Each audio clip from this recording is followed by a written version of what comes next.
ये वीडियो आपको बहुत यूजफुल होने वाला है। तो कैसे? सबसे पहले तो मैं एक्सेल स्टार्ट करके दिखाऊंगा। एक्सेल के हर एक पार्ट को मैं एक्सप्लेन करूंगा। कुछ फॉर्मूलाज रहेंगे जो बेसिक लेवल पे या बिगिनर्स लेवल को पे आपको पता रहने चाहिए, वो भी मैं आपको बताऊंगा। चलिए सबसे पहले हम यहाँ पे एक्सेल स्टार्ट करते हैं। सबसे पहले करना क्या है, यहाँ पे आपको रन कमांड लेना है। आप रन कमांड से स्टार्ट कर सकते हैं। आप सर्च बॉक्स में डायरेक्टली एक्सेल टाइप करेंगे तो भी चलेगा। रन कमांड लेने के लिए आपको स्टार्ट और आर बटन प्रेस करना है, यानी विंडो की प्लस आर। विंडो की प्लस आर स्क्रीन पे मैं आपको दिखा रहा हूं, और उसके बाद आपको यहाँ पे एक्सेल टाइप करना है। एंड एक्सेल जैसे आप टाइप करोगे, एंटर करोगे, एक्सेल शुरू हो जाएगा दोस्तों। तो जैसे एक्सेल शुरू करूंगा, आपके सामने ये स्क्रीन का लेआउट आ जाएगा। इस तरह की स्क्रीन आ जाएगी। अगर आपका एक्सेल 2013 है, 16 है और 10 है तो थोड़ा बहुत चेंजेस रहेगा उसमें। लेकिन यहाँ पे 13 और 16, क्योंकि एक्सेल के अलग अलग वर्जन है। जो भी वर्जन आप यूज करते होगे, डोंट वरी। जो मैं टिप्स या ट्रिक्स एक्सेल की बेसिक बिगिनर लेवल की बताने वाला हूँ, वो सभी वर्जन में आपको यूजफुल रहेगी। इसीलिए मैं कौन सा वर्जन यूज करता हूँ इससे कोई फर्क नहीं पड़ने वाला।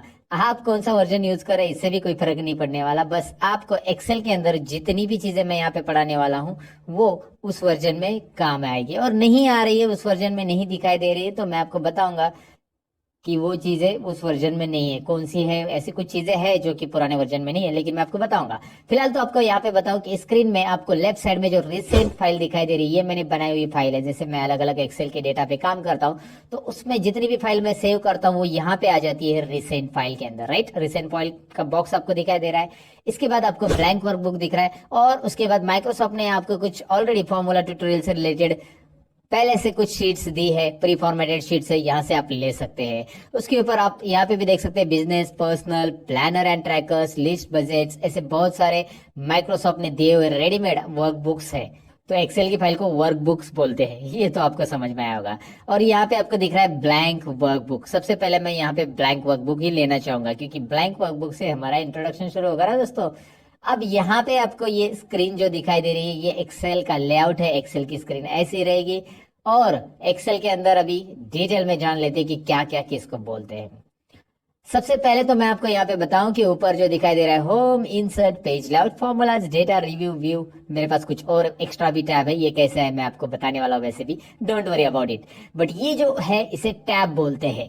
टैब होम के अंदर क्लिक किया तो मैंने यहाँ पे ढेर सारे ऑप्शंस आपको मिलेंगे, और ये होता है एक्सेल का रिबन दोस्तों। रिबन नाम याद रखिएगा, मैं नीचे आपको टेक्स्ट में भी दिखा रहा हूँ, रिबन। ओके, सो इस रिबन के अंदर आपको यहाँ पे दिखाई दे रहा है क्लिपबोर्ड। क्लिपबोर्ड ग्रुप है, उसके बाद फॉन्ट ग्रुप है, उसके बाद अलाइनमेंट ग्रुप है। ये ग्रुप होते हैं। नंबर ग्रुप है, स्टाइल्स ग्रुप है, सेल्स ग्रुप है, एडिटिंग ग्रुप्स है। ये अलग अलग ग्रुप्स है। इस ग्रुप के बारे में भी हम जानेंगे, कैसे इसके अंदर के ऑप्शंस हम ऑपरेट करेंगे। आपको किसी ने बोला कि होम टैब में अलाइनमेंट ग्रुप है और उसके अंदर मर्ज एंड सेंटर है, तो home tab, alignment group and merge and centre. समझ में आपको ये ग्रुप का काम क्या होता है? मतलब ये ग्रुप वाइज कुछ ऑप्शंस डिवाइड हो चुके हैं, इसके लिए यहाँ पे ग्रुप दिए हैं। तो आपको इजी हो जाता है उस ऑप्शन को फाइंड आउट करने के लिए। जैसे आपको बोला कि कंडीशनल फॉर्मेटिंग ये स्टाइल्स में अवेलेबल है होम टैब के अंदर, तो स्टाइल्स ग्रुप आपको होम टैब में ढूंढना है। होम टैब यहाँ पे है, स्टाइल्स ग्रुप यहाँ पे मिल रहा है आपको, और उसके ऊपर कंडीशनल फॉर्मेटिंग यहाँ पे आपको दिखाई दे रहा है। ये भी हम सीखने वाले हैं दोस्तों, डोंट वरी अबाउट इट।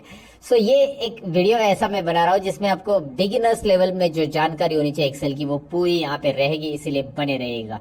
बस ये तो बताना था मुझे दोबारा, इसीलिए बता दिया। फिलहाल तो मैं आपको यहाँ पे बताऊं कि यहाँ पे इसके बाद यहाँ पे होम टैब से लेकर ये टैब हो गया। हर एक टैब के अपने अपने ग्रुप्स है और अपने अपने ऑप्शंस है। मतलब यहाँ पे आप देख सकते हैं, इंसर्ट पे क्लिक किया तो tables group, illustration group, add-ins group, charts group and ढेर सारे और भी ग्रुप्स है। फिलहाल मैं पढ़ नहीं रहा हूँ। वैसे पेज लेआउट है, वैसे फॉर्मूलाज है, डेटा, रिव्यू एंड व्यू है। अब मैं आपको क्या बता रहा हूँ, आगे जरा ध्यान दीजिए। अभी क्या है आगे, ये है नेम बॉक्स। अब ये नेम बॉक्स की जानकारी हम आपको डिटेल में देने वाले। इसका नाम याद रखिए, नेम बॉक्स, और जिस सेल में हम क्लिक करेंगे उसका वो नाम बता रहा है, ये भी आपको यहाँ पे समझ में आ जाएगा। जैसे मैं इस बॉक्स में क्लिक कर रहा हूँ, इस बॉक्स को वैसे सेल बोलते हैं एक्सेल में। ये बॉक्स जो है इसे सेल बोला जाता है, CELL, राइट। तो ऑलवेज रिमेंबर दोस्तों, ये सेल जो होता है इसका एक एड्रेस होता है। जैसे यहाँ पे आप देख पाएंगे कि आई कॉलम और रो नंबर 11, इस सेल में मैंने क्लिक किया था, आई यहाँ पे क्लिक किया था, सॉरी, I11। तो I11 यहाँ पे दिखाई दे रहा है आपको नेम बॉक्स के अंदर। अब मैं यहाँ पे क्लिक कर रहा हूँ, A3 दिखाई दे रहा है, इसका नाम क्या है, B3, इसका नाम C3, इसका नाम D3। आप समझ गए होंगे। अब इसमें नेम बॉक्स क्या काम करता है, सेल का नाम दिखाता है और भी बहुत सारे काम करता है नेम बॉक्स, आपको आगे पता चल जाएगा। नेम बॉक्स के बाद बारी आती है फॉर्मूला बार की। उसी के राइट साइड में यहाँ पे जो आपको दिखाई दे रहा है फॉर्मूला बार। ओके, यहाँ पे ये जो बार है, यानी कि ये वो बार नहीं है जहाँ पे लोग बार बार जाते हैं, ये फॉर्मूला वाला बार है जहाँ पे हमें फॉर्मूला दिखाई देगा दोस्तों, राइट। अब इसमें फॉर्मूला कैसे दिखाई देगा मैं आपको यहाँ पे एक छोटा सा एग्जांपल बताता हूँ। कोई भी सेल के अंदर क्लिक कीजिए, जैसे मैंने यहाँ पे E5 पे क्लिक किया है और इसके अंदर मैं कुछ लिखूंगा। अब मैं यहाँ पे एक बात बताना चाहूंगा कि यार ये आपको जूमिंग में मुझे बार बार जूम करना पड़ रहा है, तो इस बॉक्स की साइज मैं बढ़ाना चाहता हूँ, मतलब ओवरऑल ये जो बॉक्सेस है उनकी सबकी साइज एक साथ बढ़ानी है, तो जूम मैं कर सकता हूँ एक्सेल के अंदर। उसके लिए शॉर्टकट की Alt+V+Z। Alt+V+Z ये शॉर्टकट की मैं यहाँ पे बता रहा हूँ आपको। इसे प्रेस कैसे करना है मैं बता देता हूँ। Alt के बाद V प्रेस करना है, Alt के साथ में V प्रेस कीजिए, आपको कुछ रिजल्ट नहीं आएगा, बाद में आपको Z इंडिविजुअल प्रेस कर देना है। जैसे आप प्रेस करोगे यहाँ पे एक डायलॉग बॉक्स आएगा, जो कि मैं यहाँ पे मिडल में ले रहा हूँ स्क्रीन के, और आपको दिखा रहा हूँ जूम का डायलॉग बॉक्स है, मैग्निफिकेशन। इसमें आप अप एरो और डाउन एरो प्रेस करके, कीबोर्ड के ऊपर से अप और डाउन एरो प्रेस करके आप इसका जूमिंग लेवल डिक्लेयर कर सकते हैं। मैक्सिमम एक्सेल में 400% आप जूमिंग कर सकते हैं, जो कि यहाँ पे कस्टम ऑप्शन दिया है उसमें आप टाइप करके ले सकते हैं। तो कस्टम में टाइप कीजिए 400%, तो 400 हो जाएगा। फिलहाल मुझे जरूरत नहीं है, 200 मैंने सिलेक्ट किया है। I do one thing, okay करेंगे। मैक्सिमम 400 है, मिनिमम 10% जूमिंग। अच्छा, अगर आपको Alt+V+Z से नहीं करना है तो और कौन सा तरीका है जूमिंग करने का? आप कंट्रोल बटन प्रेस करके माउस का स्क्रॉल बार घुमा सकते हैं आगे और पीछे। कीबोर्ड के ऊपर जो कंट्रोल बटन रहता है उसे प्रेस करके रखिएगा, माउस का स्क्रॉल बार आगे और पीछे घुमाएंगे तो क्या होने वाला है आपको पता है, जूम इन जूम आउट होने वाला है, राइट।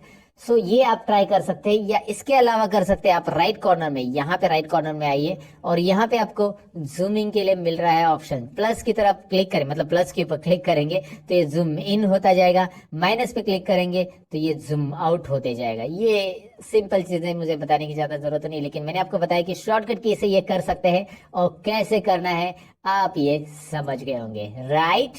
ओके, तो अब यहाँ पे आपको समझ में आया कि जूम कैसे करना है। फिलहाल मैं आपको फॉर्मूला बार के बारे में बता रहा था, अब फॉर्मूला बार पे फिर से चले जाते हैं। अब फॉर्मूला बार करेगा क्या, कैसे काम करेगा दिखाता हूं मैं आपको। यहाँ पे मैं इज इक्वल टू दे रहा हूँ, कोई भी फॉर्मूला लिखना है तो मैं यहाँ पे लिखता हूँ 50 इज इक्वल टू, ये कंपलसरी है एक्सेल के अंदर कोई भी फॉर्मूला के पहले लिखना, because every formula with begins with is equal to sign.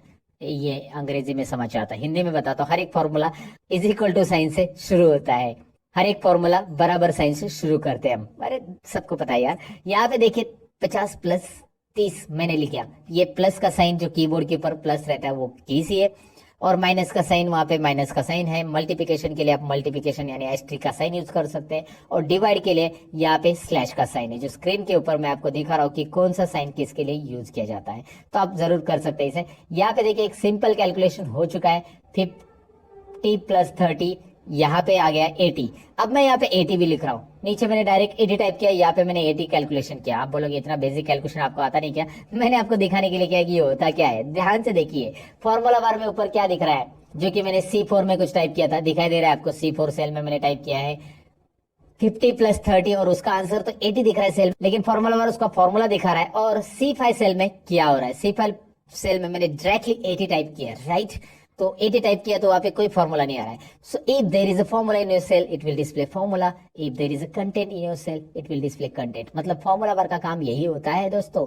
यहाँ पे देखिए फॉर्मूला है तो फॉर्मूला दिखा रहा है, यहाँ पे देखिए सेल में कंटेंट है तो कंटेंट दिख रहा है, टेक्स्ट है तो टेक्स्ट दिखाई देगा। और यहाँ पे नोटिस कीजिए, जब आप टेक्स्ट टाइप करेंगे तो वो लेफ्ट अलाइनमेंट में ऑटोमेटिक आएगा, जो भी टेक्स्ट आप टाइप करो। जैसे मैंने यहाँ पे टाइप किया लर्न मोर, तो ये आपको, ये थोड़ा सा कॉलम की साइज में बढ़ाना बताऊंगा आपको आगे, लेकिन यहाँ पे दिख रहा है ये लेफ्ट साइड में रहेगा और ये रहेगा राइट साइड में। टेक्स्ट हमेशा लेफ्ट साइड में अलाइन करता है और नंबर हमेशा राइट में अलाइन करता है, लेकिन हम उसे अलाइन चेंज कर सकते हैं, left to right, right to left कर सकते हैं। फिलहाल तो फॉर्मूला बार मैंने बताया, और फॉर्मूला बार इतना ही नहीं है जितना दिख रहा है। फॉर्मूला बार को यहाँ पे राइट कॉर्नर से हम एक्सटेंड कर सकते हैं। यहाँ पे एक छोटा सा डाउन एरो दिख रहा है आपको, और इसे आप क्लिक करेंगे तो ये फॉर्मूला बार एक्सटेंड होता है, राइट। ओके, यहाँ पे क्लिक करेंगे, एक्सटेंड मतलब थोड़ा सा फॉर्मूला बार आपको बड़ा दिख रहा है ना, जब जरूरी है, जब बहुत बड़ा फॉर्मूला आप लिख रहे हैं तब जाके ये फॉर्मूला बार को एक्सटेंड करने की जरूरत आपको पड़ सकती है, जो कि वो लाइन में नहीं बैठा तो नीचे की लाइन में आ जाएगा अगर आप वहां पे क्लिक करते हो तो, राइट। ओके, सो ये इंट्रोडक्शन के बाद आगे बढ़ते हैं। यहाँ पे मैं आपको बताऊं कि these are the columns of Excel. ये जो है ABCDEFGH, RJKLMNOPPQRSTUVWXYZ। मैं गाना नहीं गा रहा हूँ, ये कॉलम से एक्सेल के। और जेड तक ही नहीं है, आप देखेंगे आगे भी कॉलम है, A B A C AD, AD समझे, AD I mean AD column का नाम है। वैसे ही ए टू जेड हो जाएगा, फिर बी ए आ जाएगा, बी बी भी आ जाएगा दोस्तों, B B B C B D, वो बीड़ी नहीं जो पीने वाली है, okay I am just joking. But आपको मैं बता रहा हूँ कि यहाँ पे बहुत सारे हैं, बहुत सारे बी एफ बी कॉलम है, बीजी है। और आपको मैं बताऊँ कि ऐसे आप राइट एरो प्रेस करने से अच्छा कंट्रोल और राइट एरो प्रेस करो, डायरेक्टली लास्ट कॉलम पे आ जाएंगे। लास्ट कॉलम को जंप करने के लिए कंट्रोल राइट एरो, और फर्स्ट कॉलम को जंप करने के लिए control left arrow, right control right left, right left. अब ये जो राइट प्रेस करने के बाद ये लास्ट कॉलम जो आ रहा है वो है टोटल काउंटिंग। अगर हम करेंगे, वैसे मैं आपको डायरेक्टली बता रहा हूँ, काउंटिंग करने की जरूरत नहीं, आपको बैठना नहीं काउंटिंग के लिए, या ड्रैग भी नहीं करना कोई नंबर्स। 16,384 टोटल कॉलम्स एक्सेल में रहते, इतने सारे रिकॉर्ड्स हम वर्टिकली रख सकते हैं। लेकिन मैं आपको बताऊं क्या कि ये रिकॉर्ड्स एक्सेल के अंदर के जो होते हैं ना, इतने भी हमें कम पड़ते हैं। बड़े बड़े कंपनी का जब डेटा आता है, जैसे कोई मल्टीनेशनल कंपनी का डेटा है, बैंकिंग का डेटा है, बैक ऑफिस का डेटा है, तो एक्सेल वहां पे, एक्सेल का थोड़ा सा ड्रॉबैक है। लेकिन एक्सेल के अलावा और क्या यूज कर सकते हैं, मैंने मेरे चैनल के वीडियोस में बताया है। वो है कि आप एक्सेल में वो डेटा नहीं हो रहा है तो एक्सेल के अंदर ही हम एक्सेल के कुछ एडिंग्स यूज करके वर्क उसके ऊपर काम कर सकते हैं। फिलहाल तो मैं आपको बताऊं कि कंट्रोल लेफ्ट और कंट्रोल राइट एरो से हमने यहाँ पे जंप किया था लास्ट कॉलम में, फर्स्ट कॉलम से लास्ट कॉलम, 16,384 टोटल कॉलम से एक्सेल में, ABCD से लेकर ऐसे। और ऐसे ही आप डाउन एरो प्रेस करोगे तो आपको रोज मिलेंगे ढेर सारे, जो कि आपको दिखाई दे रहा है, स्क्रॉल होते जा रहे हैं। लेकिन अभी मुझे लास्ट रो पे जाना है तो मैं थोड़ी डाउन एरो प्रेस करते रहूंगा कीबोर्ड का, मैं कंट्रोल और डाउन एरो प्रेस करूंगा। जी हाँ, control down arrow directly last row, control up arrow directly first row, control down arrow 10,48,576, 10,48,576। इतने सारे रोज है दोस्तों, ओ माय गॉड, इतने सारे रोज, इतने सारा डेटा हम रख सकते हैं। अगर आपका कोई छोटा बड़ा डेटा है तो you can easily enter it, but आपका जब बड़ा डेटा आता है तो एक्सेल के अंदर मैं आपको बताऊं कि 1 लाख रो रखने के बाद और उसके ऊपर फॉर्मूला अप्लाई करने के बाद एक्सेल सपोर्ट नहीं करता है। ये एक एक्सेल का कड़वा सच है दोस्तों। जी हाँ, 10 लाख रोज यहाँ पे है, आप 10 लाख का रिकॉर्ड रख सकते हैं, लेकिन जब आप कोई भी 10 लाख सेल्स पे अगर फॉर्मूला अप्लाई करने जाएंगे, you will not get proper result, because वो फाइल बहुत हेवी हो जाती है और एक्सेल हेवी फाइल को सपोर्ट नहीं कर पाता है। इसीलिए तो एक्सेल ने 2010 में ये बातें ध्यान में रखी, और 2010 के ऑफिस के लिए 2010 से आगे जितना भी वर्जन है, 10, 13, 16 वर्जन जो है, या 19 वर्जन है, उसके लिए पावर पाइवोट ये लॉन्च किया गया। पावर पाइवोट, यहाँ पे आपको एक मेनू दिख रहा है पावर पाइवोट, इसके बारे में मैं वीडियो बनाने वाला हूँ, आप इंटरेस्टेड हो तो पावर पाइवोट आगे देखिएगा। लेकिन ये थोड़ा सा एडवांस लेवल या एडवांस एक्सेल के पार्ट में आता है। तो ये जहां पे डेटा बहुत बड़ा आता है, फॉर्मूले लगते हैं, तो एक्सेल वहां पे आपको सपोर्ट नहीं करता है, तो इसलिए उन्होंने पावर पाइवोट बनाया, जहां पे आप अलग फॉर्मूलाज यूज करके एक्सेल के अंदर पावर पाइवोट में काम कर सकते हैं। फिलहाल वो बातें तो साइड में रहने दो, हम सीख रहे हैं यहाँ पे कि एक्सेल में इतने सारे रोज रहते हैं, 10,48,576। और पहला रो है हमारा, यहाँ पे दिख रहा है control up and down arrow, control right and left arrow. यहाँ पे कॉलम्स और रोज मैंने बताया, और कॉलम और रोज के इंटरसेक्शन में, यानी कि दोनों के एक दूसरे को जहां पे वो छेड़छाड़ करते हैं, आई मीन यहाँ पे आपको दिख रहा है एक बॉक्स बन रहा है, तो यहाँ पे इंटरसेक्शन जो हो रहा है उसको सेल बोलते हैं, जो कि सेल का हर एक का एड्रेस आ जाता है, यहाँ पे मैंने बताया था आपको। लेकिन जैसे आप ऐसे सेल सेलेक्ट कर ले तो इसे बोलते हैं रेंज ऑफ सेल। इसे क्या बोलते हैं? Range of cell. तो कौन सी रेंज है, क्या आप मुझे बता सकते हैं? नहीं तो मैं आपको बता देता हूं, कोई बात नहीं। C3 सेल से लेकर F11, C3 से F11 लिखेंगे कैसे इसका? अगर लिखने की बारी आती है आपको कहीं पे, तो C3 से F11 बीच में कॉलन यूज किया जाता है रेंज को डिफाइन करने के लिए। तो ये रेंज हो गया। अगर आप ये सिलेक्ट करेंगे, टेल मी नाउ, D3 से लेकर F11, राइट? तो ये रेंज ऑफ सेल होता है, जो कि आपको याद रखना है, जिसमें हेड सेल हमेशा व्हाइट रहता है और बाकी सेल इस तरह से रहती है। तो रेंज ऑफ सेल या ग्रुप ऑफ सेल को एक साथ सेलेक्ट करने के बाद रेंज कौन सी होती है वो मैंने आपको बता दिया। नेम क्या होता है ये मैंने बता दिया। उसके बाद हम बढ़ते हैं आगे शीट की तरफ। यहाँ पे आपको दिखाई दे रहा है नीचे शीट 1 आ चुका है, और ऐसे आप एक्सेल में ढेर सारे शीट ले सकते हैं अलग अलग रिकॉर्ड्स रखने के लिए। मैं यहाँ पे बस प्लस पे क्लिक करते जा रहा हूँ। वैसे मैं शॉर्टकट की भी बता देता हूँ, शिफ्ट और F11, शिफ्ट और F11 करेंगे तो शीट इंसर्ट होगी। लेकिन जब आप कीबोर्ड से, मतलब शॉर्टकट की से शीट इंसर्ट करते हैं, देखिए मैं शिफ्ट F11 कर रहा हूँ तो वो लेफ्ट साइड में इंसर्ट होगी, वो यहाँ पे लेफ्ट साइड में इंसर्ट हो रही है, दिखाई दे रहा है आपको शीट शिफ्ट प्लस F11 करने से क्या होगा, शीट लेफ्ट साइड में इंसर्ट हो रही है। और अगर यहाँ पे प्लस पे क्लिक करके आप इंसर्ट करते हैं तो वो राइट में इंसर्ट हो रही है। राइट, ओके, समझ में आपको। वो शीट को आप ऐसे अरेंज कर सकते हैं। वैसे ये 7 नंबर को यहाँ पे ड्रॉप करना है, 8 नंबर को यहाँ पे ड्रैग एंड ड्रॉप करना है। बस माउस का बटन क्लिक करके रखिए, ड्रैग एंड ड्रॉप। राइट, ये ऑर्डर में आ चुका है। कोई भी शीट कहीं पे भी आप रख सकते हैं। ये शीट्स आप यहाँ पे बहुत सारी इंसर्ट कर सकते हैं, लेकिन डिपेंड आपके डेटा कितने हैं। आपके 12 महीने का डेटा है तो 12 शीट इंसर्ट करो। आपके पास बहुत सारा अलग अलग शीट्स का रिकॉर्ड है तो वहाँ पे अलग अलग शीट्स बना के अलग अलग रिकॉर्ड रख सकते हैं। जैसे हर एक शीट के अंदर उतने रोज और उतने कॉलम आपको मिलने वाले जितने की पहले शीट में है। और यहाँ पे शीट से रिलेटेड कुछ और टिप्स एंड ट्रिक्स है जो आगे मैं आपके साथ शेयर करूंगा। लेकिन शीट को डिलीट कैसे करना है और रीनेम कैसे करना है ये चीजें बता के जाऊंगा। यहाँ पे कुछ बेसिक चीजें शीट से रिलेटेड देखते हैं। जैसे इस शीट में कुछ नाम देना है तो आप यहाँ पे राइट क्लिक कीजिए शीट के ऊपर और रीनेम ऑप्शन। इससे होगा क्या, इस शीट को आप कस्टमाइज नेम दे सकते हैं। और मैंने यहाँ पे लिया स्टूडेंट डेटा। जब भी मैं शीट का नाम दूंगा तो मेरा रिकमेंडेशन आपको ये रहेगा कि यहाँ पे अंडरस्कोर साइन ऐड कीजिए, स्पेस ना दीजिए। स्पेस भी दे सकते हैं आप, स्पेस से भी नाम ऐड होता है, कोई इशू नहीं है। बट मेरा रिकमेंडेशन इसलिए रहेगा क्योंकि आगे जाकर एक्सेल जब एडवांस आप सीखोगे तो आपको ये नाम देने की अगर आदत है तो इस नाम का बेनिफिट ये होता है कि जब आप प्रोग्रामिंग में इस शीट का नाम यूज करना चाहते हो तो कर सकते हैं, एक्सेल की VBA कोडिंग में वगैरह। तो इसलिए मैं आपको थोड़ा सा ऐसा प्रिपेयर करूंगा कि भाई आप थोड़े से एडवांस भी जानते हो एक्सेल के अंदर, कि एक्सेल के अंदर शीट को नाम कैसे देना है। फिलहाल यहाँ पे मैंने स्पेलिंग मिस्टेक कर दी है, ओके, उसको मैंने करेक्ट कर दिया। ओके, स्टूडेंट डेटा, ऐसी शीट को आप राइट क्लिक करके रीनेम कर सकते हैं। नहीं चाहिए तो शीट को यहाँ से आप डिलीट कर सकते हैं, या आप ऊपर इंसर्ट है इंसर्ट भी कर सकते हैं शीट को। इसी शीट का कॉपी बनाना है कॉपी कर सकते हैं। इसका कोड भी है, प्रोटेक्ट भी है, इसका टैब कलर भी है। कोड प्रोटेक्ट जो है वो आगे देखने वाले हैं। फिलहाल टैब कलर देखिए, यहाँ पे टैब कलर मैं दे रहा हूँ। हर एक शीट को अलग अलग कलर देके आप इस तरह से फॉर्मेटिंग रख सकते हैं दोस्तों। राइट, सो ये तो चीजें आपको समझ में आई कि शीट कैसे इंसर्ट करते हैं, डिलीट कैसे करना है। लेकिन एक बात मैं यहाँ पे बताना चाहूंगा। शीट के अंदर मैंने कुछ कंटेंट लिखे हैं and after that I am going to delete this sheet. Right now I am going to delete, so it will show you one message. एक शीट का मैसेज आ रहा है, Microsoft Excel will permanently delete this sheet, do you want to continue. ये Excel क्या कर रहा है, पूरी की पूरी शीट परमानेंटली डिलीट कर रहा है। अगर आप इसे डिलीट करते हो तो आपको डेटा मिलने वाला नहीं है। मैंने डिलीट कर दिया, आप बोलोगे मैं अंडू कर सकता हूँ, नहीं होगा अंडू। कंट्रोल Z यहाँ पे नहीं चलेगा दोस्तों, कंट्रोल Z चलेगा बस आप जब शीट के अंदर के कुछ डेटा डिलीट करते, जैसे यहाँ पे डेटा डिलीट कर दिया, गलती से डिलीट हो गया, तो एक्सेल ने हमें दिया है अंडू, या माइक्रोसॉफ्ट ने हमें दिया है अंडू। हमारी गलतियां माइक्रोसॉफ्ट हमें माफ करता है, एक नहीं 100 गलतियां भी अंडू कर सकते हैं हम, लाइफ में नहीं कर सकते, इतना याद रखना। आई एम जस्ट जोकिंग। ओके, तो यहाँ पे अंडू कर दिया मैंने, कंट्रोल Z से अंडू हो गया। राइट, तो शीट के अंदर का डेटा डिलीट हो गया तो कोई बात नहीं, लेकिन शीट डिलीट हो गई तो वो अंडू नहीं होती है। इसीलिए उसका डेटा चाहिए या नहीं चाहिए वो आपको कंफर्म करना है। यहाँ पे परमानेंट डिलीट हो रहा है, परमानेंट डिलीट तो आप समझ गए होंगे। राइट, तो आपको यहाँ पे शीट डिलीटेशन के बारे में एक चीज मुझे बतानी थी, मैंने बता दी। शीट प्रोटेक्शन और बाकी सारी चीजें जो है शीट से रिलेटेड आगे सीखने वाले हैं। इंट्रोडक्शन में आगे मैं आपको बताऊंगा कि एक्सेल की स्क्रीन को आपको छोटा करना है तो उसके लिए, मतलब रिस्टोर करना है स्क्रीन को, तो उसके लिए शॉर्टकट की मैं बता रहा हूँ, अल्ट स्पेस और R बटन प्रेस कीजिए। देखिए Alt space R, Alt space X, interesting है, अल्ट स्पेस R स्मॉल हो गया, अल्ट स्पेस X। इस तरह से एक्सेल की स्क्रीन को आप छोटा बड़ा कर सकते हैं। ये शॉर्टकट कीज एक इंपॉर्टेंट है जो कि मैंने आपको बता दी। यहाँ पे आगे चलते हैं अभी डेटा के ऊपर और काम करते हैं कुछ एक्सेल के अंदर, साथ में उसकी फाइल कैसे सेव होती है, कौन कौन से फॉर्मेट में सेव किया जाता है, ये चीजें भी हम यहाँ पे देखते हैं।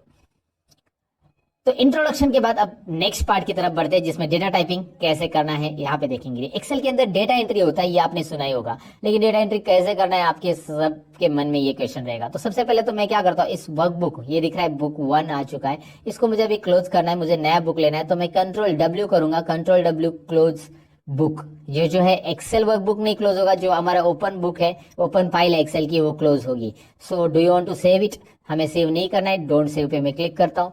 कंट्रोल N करूंगा नया वर्कबुक लेने के लिए, जहां पे आपको दिखाई दे रहा है नीचे आप देख सकते हैं शीट 1 नया फ्रेश आ चुका है। इस वर्कबुक का नाम देख सकते हैं बुक 2 आ चुका है। Right, okay, so now I do one thing, पहले तो इसे जूम करूंगा, अल्ट V Z, हमेशा की तरह जूम हो गया। इसमें अभी कंटेंट टाइप करने के लिए मैं कोई भी रिकॉर्ड लेता हूं जो कि आपके फैमिलियर रहेगा, आपको पहचान का रहेगा, आपको इजी लगेगा, ऐसा डेटा जो कि हमने देखा रहेगा वो लेता हूं। सीरियल नंबर लेने के बाद मैंने लिया नेम ऑफ स्टूडेंट, आप कुछ भी ले लीजिए, एम्प्लॉय लीजिए या कुछ और। तो यहाँ पे देखिए बी और सी कॉलम के अंदर, यहाँ पे आपको दिखाई दे रहा है कि बी कॉलम के अंदर के कंटेंट सी में जा चुके हैं। ऐसा होना चाहिए क्या? नहीं, बी ने सी की जगह भी ले लिए, नहीं बी ने बी की जगह लेनी चाहिए, तो बी को जगह थोड़ी सी बड़ी चाहिए। इसके लिए हम करेंगे क्या, यहाँ पे बी और सी कॉलम के बीच में माउस लेके आएंगे। बी और सी कॉलम के बीच में जब हम माउस लाएंगे, you will find out arrow, दिखाई दे रहा है ना। इससे क्या होगा, इससे आप ड्रैग कीजिए क्लिक करके, माउस से साइज बढ़ेगी, या फिर आप डबल क्लिक कीजिए। देखिए डबल क्लिक किया तो भी चलेगा, या ड्रैग करेंगे तो भी चलेगा। इट्स अप टू यू कि आपको क्या करना है, यहाँ पे कैसे करना है। डबल क्लिक करने और ड्रैग करने में फर्क क्या होता है? ड्रैग करने में आप एक्स्ट्रा साइज भी बढ़ा सकते हैं, लेकिन डबल क्लिक जब आप करते हो तो जितने कंटेंट की साइज है उतनी ही हो जाती है। अच्छा, इसके लिए कीबोर्ड का शॉर्टकट की भी है, मैं आपको बताऊंगा आगे। चलिए आगे देखेंगे कीबोर्ड से कैसे होगा वो भी। फिलहाल आपको मैं यहाँ पे बताता हूँ सब्जेक्ट 1, सब्जेक्ट 2, सब्जेक्ट 3, और यहाँ पे हम टोटल करेंगे। उसके बाद हम यहाँ पे मैक्स भी निकालेंगे। ये सब बेसिक फॉर्मूलाज हम इसमें कवर कर लेंगे। मिनिमम लेंगे, काउंट लेंगे, एवरेज लेंगे एंड परसेंटेज लेंगे। आप बोलेंगे एवरेज और परसेंटेज वो एक ही होता है? नहीं, देखेंगे एक ही होता है कि नहीं होता है, यहाँ पे पता चलेगा आपको। साथ में हम रिजल्ट भी निकालेंगे, ग्रेड भी निकालेंगे। ये सारी चीजें यहाँ पे देखेंगे कैसे करना है। सबसे पहले तो यहाँ पे सीरियल नंबर के नीचे कर्सर रखिए एंड नाउ टाइप 1 और 2। यहाँ पे आपको 1 और 2 टाइप करना है। यहाँ पे आपको दिख रहा है ये जो है मैंने कंटेंट टाइप किए हैं, तो मुझे क्या करना है, यहाँ पे इसे ड्रैग करना है। तो मैं क्या करूंगा, अब मैं 1 और 2 को दोनों को सिलेक्ट कर चुका और इस कॉर्नर पे माउस लेके आ रहा हूँ, जिसको हम फिल हैंडल बोलते हैं। ये जो छोटा सा नन्ना सा प्लस दिख रहा है ना, ब्लैक वाला, ये छोटा प्लस हम यहाँ पे क्या करेंगे, इसे ड्रैग करेंगे। इस फिल हैंडल से ड्रैग करेंगे तो क्या होगा, सीरियली फिल होगा। लेकिन एक बात याद रखिए, मैंने 1 और 2 टाइप किया वैल्यूज, तो ऑटोमेटिकली वो उसके गैप में फिल होते जा रहा है। अगर आपने 1 और 5 टाइप किया होगा और दोनों को सिलेक्ट करके ड्रैग किया होगा, तो दोनों के बीच में जो गैप है वही यहाँ पे जनरेट होते जाएगा, राइट। तो ये यहाँ पे समझ में आएगा। अगर आपने 1 लिखा और ड्रैग किया तो क्या होगा, सब जगह पे 1 1 होगा। लेकिन फिर भी आप चाहते हो 1 लिखे और ड्रैग करने के बाद भी, तो यहाँ पे माउस पॉइंटर लेके आइए और कंट्रोल बटन कीबोर्ड पे प्रेस कीजिए। होगा क्या इससे, जब आप कंट्रोल प्रेस करते तो you will find out small plus और ऑन दैट प्लस। तो जो पहला प्लस है उसी के ऊपर एक और प्लस आ रहा है। देखो कंट्रोल छोड़ दिया, गया, कंट्रोल प्रेस किया, आ गया। अब करेंगे क्या, मैं आपको दिखाता हूँ। चलिए मैं कंट्रोल प्रेस करके इसको ड्रैग करूंगा तो ये सीरियली फिल होगा। मतलब कोई एक नंबर से भी आप सीरियली फिल कर सकते हैं, या 2 नंबर टाइप किया और दोनों को बिना कंट्रोल प्रेस करके फिल हैंडल से, फिल हैंडल याद रखना है, उससे ड्रैग करेंगे तो भी हो जाएगा। अच्छा, यहाँ पे भी ऑप्शन है। आपने गलती से इसे फिल सीरीज किया और आपको कॉपी सेल्स चाहिए, तो यहाँ पे ऑप्शन है copy cells, fill formatting only, fill without formatting, flash fill, ये सारी चीजें आती है। ये आगे के है, लेकिन कॉपी सेल से क्या होगा देखिए यहाँ पे। फिलहाल मैं कंट्रोल जेड करता हूँ और दोबारा यहाँ पे मैं ड्रैग करूंगा कंट्रोल बटन प्रेस करके, और मैं यहाँ पे लगभग 5 स्टूडेंट ही लेता हूँ आपको एक एग्जाम्पल रिपोर्ट दिखाने के लिए। और यहाँ पे कॉपी सेल हो गया अभी, क्योंकि मैंने कंट्रोल छोड़ दिया। तो फिल सीरीज भी कर सकते हैं आप यहाँ से, राइट। तो ये छोटे छोटे ऑप्शन जो होते हैं ये बिगिनर्स लेवल के लिए बहुत इंपॉर्टेंट होते हैं। और मैं ये समझता हूँ कि आपको एक्सेल कुछ भी नहीं आता है, इसलिए ये सारी चीजें एक्सप्लेन कर रहा हूँ मैं। ईच एंड एवरी पॉइंट को डिटेल में एक्सप्लेन करूंगा दोस्तों। ओके, तो यहाँ पे मैं कंटेंट टाइप करूंगा, जैसे कि मैंने नाम लिए ABCD। Okay, it's up to you, कौन से भी नाम ले सकते हैं। एक बात ध्यान दीजिए, इस कॉलम की साइज देखिए कितनी बड़ी है। मैं इस कॉलम को डबल क्लिक करूंगा तो ऐसे छोटा हो जाएगा, इस कॉलम के ऊपर डबल क्लिक करूंगा तो ऐसे छोटा हो जाएगा। तो ऐसे हर एक कॉलम को करना पड़ेगा मुझे, राइट। इससे अच्छा मैं क्या करूंगा, ए से लेकर सब कुछ कॉलम को एक साथ सब कुछ ऐसे ड्रैग करूंगा, सभी कॉलम को ऐसे सिलेक्ट करूंगा जिसमें कंटेंट है। कैसे ड्रैग करना है देखिए, ए के ऊपर माउस पॉइंटर लाया, माउस का लेफ्ट बटन क्लिक करके रखा एंड ड्रैग किया एन तक, राइट, एन तक ड्रैग किया लेफ्ट बटन क्लिक करके। अब कहीं पे भी एक जॉइंट पे मतलब माउस पॉइंटर लेके आइए, कहीं पे भी आप एक जॉइंट पे लेके आइए माउस पॉइंटर, यहाँ पे देख सकते हैं, और इसके ऊपर डबल क्लिक कीजिए। सभी कॉलम की साइज एक साथ एडजस्ट हो गई, है ना इंटरेस्टिंग। आप ऐसे भी कर सकते हैं। अच्छा, दूसरा तरीका क्या है, कीबोर्ड से कंट्रोल ए बटन प्रेस कीजिए, सिलेक्ट हो जाएगा। जितना भी डेटा टाइप किया वो सिलेक्ट हो गया। अब आपको प्रेस करना है कीबोर्ड पे एक शॉर्टकट की, वो है अल्ट प्रेस कीजिए, वो है अल्ट प्रेस कीजिएगा, उसके बाद एच प्रेस कीजिएगा, उसके बाद ओ, और उसके बाद आई। देखिए मैंने उसके बाद बोला, यानी कि अल्ट के साथ ये सारी चीजें प्रेस करके नहीं रखनी है। अल्ट प्रेस करके छोड़ देना है, एच प्रेस करके छोड़ देना है, ओ प्रेस करके छोड़ देना है, और आई प्रेस करना है। दोबारा देखिए, अल्ट एच ओ आई, राइट। तो ये होता क्या है मैं आपको बता देता हूँ, यहाँ पे ही पहले ही बता देता हूँ कि ये होता क्या है। जैसे आप अल्ट प्रेस करते हो तो यहाँ पे ऊपर दिखाई दे रहा है कि कौन से टैब के लिए कौन सी शॉर्टकट की बनी है। अल्ट प्रेस करते ही वो सारी शॉर्टकट कीज यहाँ पे दिखाई देती है। अच्छा, हमें होम टैब में जाना है तो मैं एच प्रेस करता हूँ। चलिए मैं एच प्रेस करता हूँ तो होम टैब के सारे ऑप्शन यहाँ पे दिखाई देंगे। फिर होम टैब में ऐसा कौन सा ऑप्शन है जो हमारे कॉलम को ऑटो फिट करता है, वो है फॉर्मेट के अंदर। यहाँ पे फॉर्मेट जो दिखाई दे रहा है राइट साइड में, उसके अंदर वो है। तो ओ है फॉर्मेट के लिए, तो मैंने ओ प्रेस किया और ओ के अंदर आपको यहाँ पे दिखाई दे रहा है ऑटो फिट कॉलम विड्थ, जो ऑप्शन दिखाई दे रहा है ना, उसके लिए आपको आई प्रेस करना है। वैसे आपको रो करना है या बाकी सारी चीजों के लिए भी दिया है, फिलहाल तो हमें आई प्रेस करना है यहाँ पे। तो अल्ट एच ओ आई करेंगे तो ये ऑटोमेटिक हो जाता है। तो याद रखिए अल्ट का जो कीज है या कॉम्बिनेशन है, ये आपको बहुत यूजफुल होगा। अल्ट प्रेस करके छोड़ देना है, फिर एच और उसके अंदर होम टैब के अंदर के ऑप्शन, ऐसे आप ऑपरेट कर सकते हैं। ऐसे ढेर सारी शॉर्टकट की बना के आप प्रैक्टिस कर सकते हैं। इसे जरूर ट्राई कीजिएगा दोस्तों।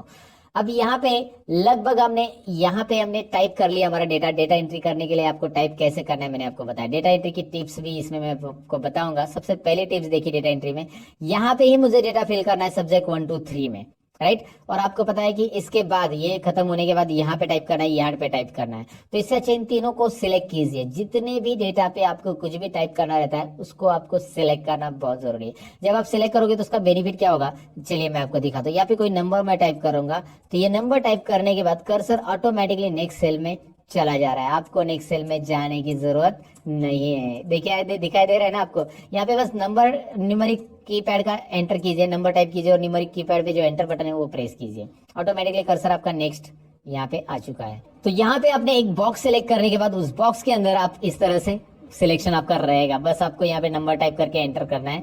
फास्ट डेटा एंटर करने के लिए ट्रिक्स या डेटा एंट्री के लिए ट्रिक्स जरूर आजमाइएगा दोस्तों।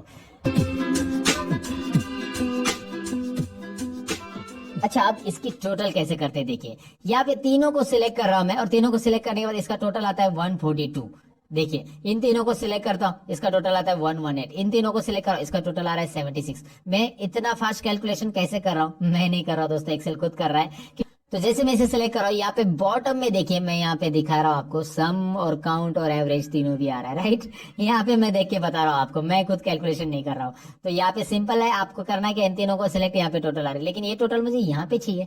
तो आई डू वन थिंग, यहाँ पे दिखाई दे रहा है राइट कॉर्नर में, होम टैब में राइट कॉर्नर में ऑटो सम ऑप्शन दिखाई दे रहा है। इस पे आप क्लिक करेंगे ना डायरेक्टली इस ऑटो सम पे, तो यहाँ पे डायरेक्टली ऑटो सम कर लेगा और उसके अंदर एक प्री डिफाइंड फॉर्मूला आता है जिसको एक्सेल में बोला जाता है फंक्शन। ये है एक्सेल का सम फंक्शन। सबसे पहला फंक्शन हम सीख रहे हैं जिसमें ऑटोमेटिक टोटल करेंगे, और ये होता है एक्सेल में predefined formula. Always remember कि predefined formula in Excel is called a function. Excel में फॉर्मूला और फंक्शन ये दो अलग अलग वर्ड क्यों हैं, क्योंकि फंक्शन यानी कि एक्सेल के अंदर हम कोई भी फॉर्मूला नहीं लगाएंगे जो पहले से दिया रहेगा, उसके अंदर कोई भी मैथमेटिकल साइन हम नहीं ऐड करेंगे। यहाँ पे देख रहा है हमने प्लस का साइन नहीं ऐड किया है, फिर भी हमें इसकी टोटल मिल रही है। तो पहले से डिफाइन किया गया फॉर्मूला जो होता है उसे हम एक्सेल में फंक्शन बोलते हैं। और अगर हमें इसकी टोटल करनी होती, मैं डिलीट कर रहा हूं इसे, अगर इसे हमें टोटल करनी है तो मैं इज इक्वल टू करूंगा, इस सेल पे क्लिक करूंगा, ये है C2 जो कि एड्रेस दिखाई दे रहा है उसका, प्लस ये D2 प्लस ये है E2। इस तरह का ये जो होगा ये हमारा फॉर्मूला है। सो फॉर्मूला और फंक्शन में यहाँ पे समझने की कोशिश कीजिए कि उसका एक्चुअली फॉर्मूला क्या होता है। एक्सेल में ये फॉर्मूला है जो कि कस्टमाइज दिया हमने, और इसके पहले जो किया था वो फंक्शन है। और यहाँ पे मैं इसके ऊपर डबल क्लिक करूंगा तो सारे आंसर आ गए, मुझे बार बार फॉर्मूला देने की जरूरत नहीं है दोस्तों। तो आपको ये समझ में आया, डिलीट कर देता हूं मैं। फंक्शन के साथ करूंगा, फंक्शन के लिए शॉर्टकट की भी है, मैं यहाँ पे क्लिक करूंगा तो ये आ रहा है ना, दिखाई दे रहा है ना, आ रहा है। इसको मैं शॉर्टकट की से एक्सेस करता हूँ। अल्ट इज इक्वल टू क्या प्रेस करना है कीबोर्ड पे, अल्ट और इज इक्वल टू प्रेस करना है। अल्ट और इज इक्वल टू प्रेस करने के बाद आपको डायरेक्टली मिलेगा टोटल का यहाँ पे फंक्शन। टोटल मतलब सम का function. Okay, some C2 to E2 वो बता रहा है कि C2 से E2 में जितने भी नंबर है वो फंक्शन में ऐड होंगे, वो सम फंक्शन में इंक्लूड होंगे, उतने नंबर्स ऐड होके यहाँ पे रिजल्ट आएगा।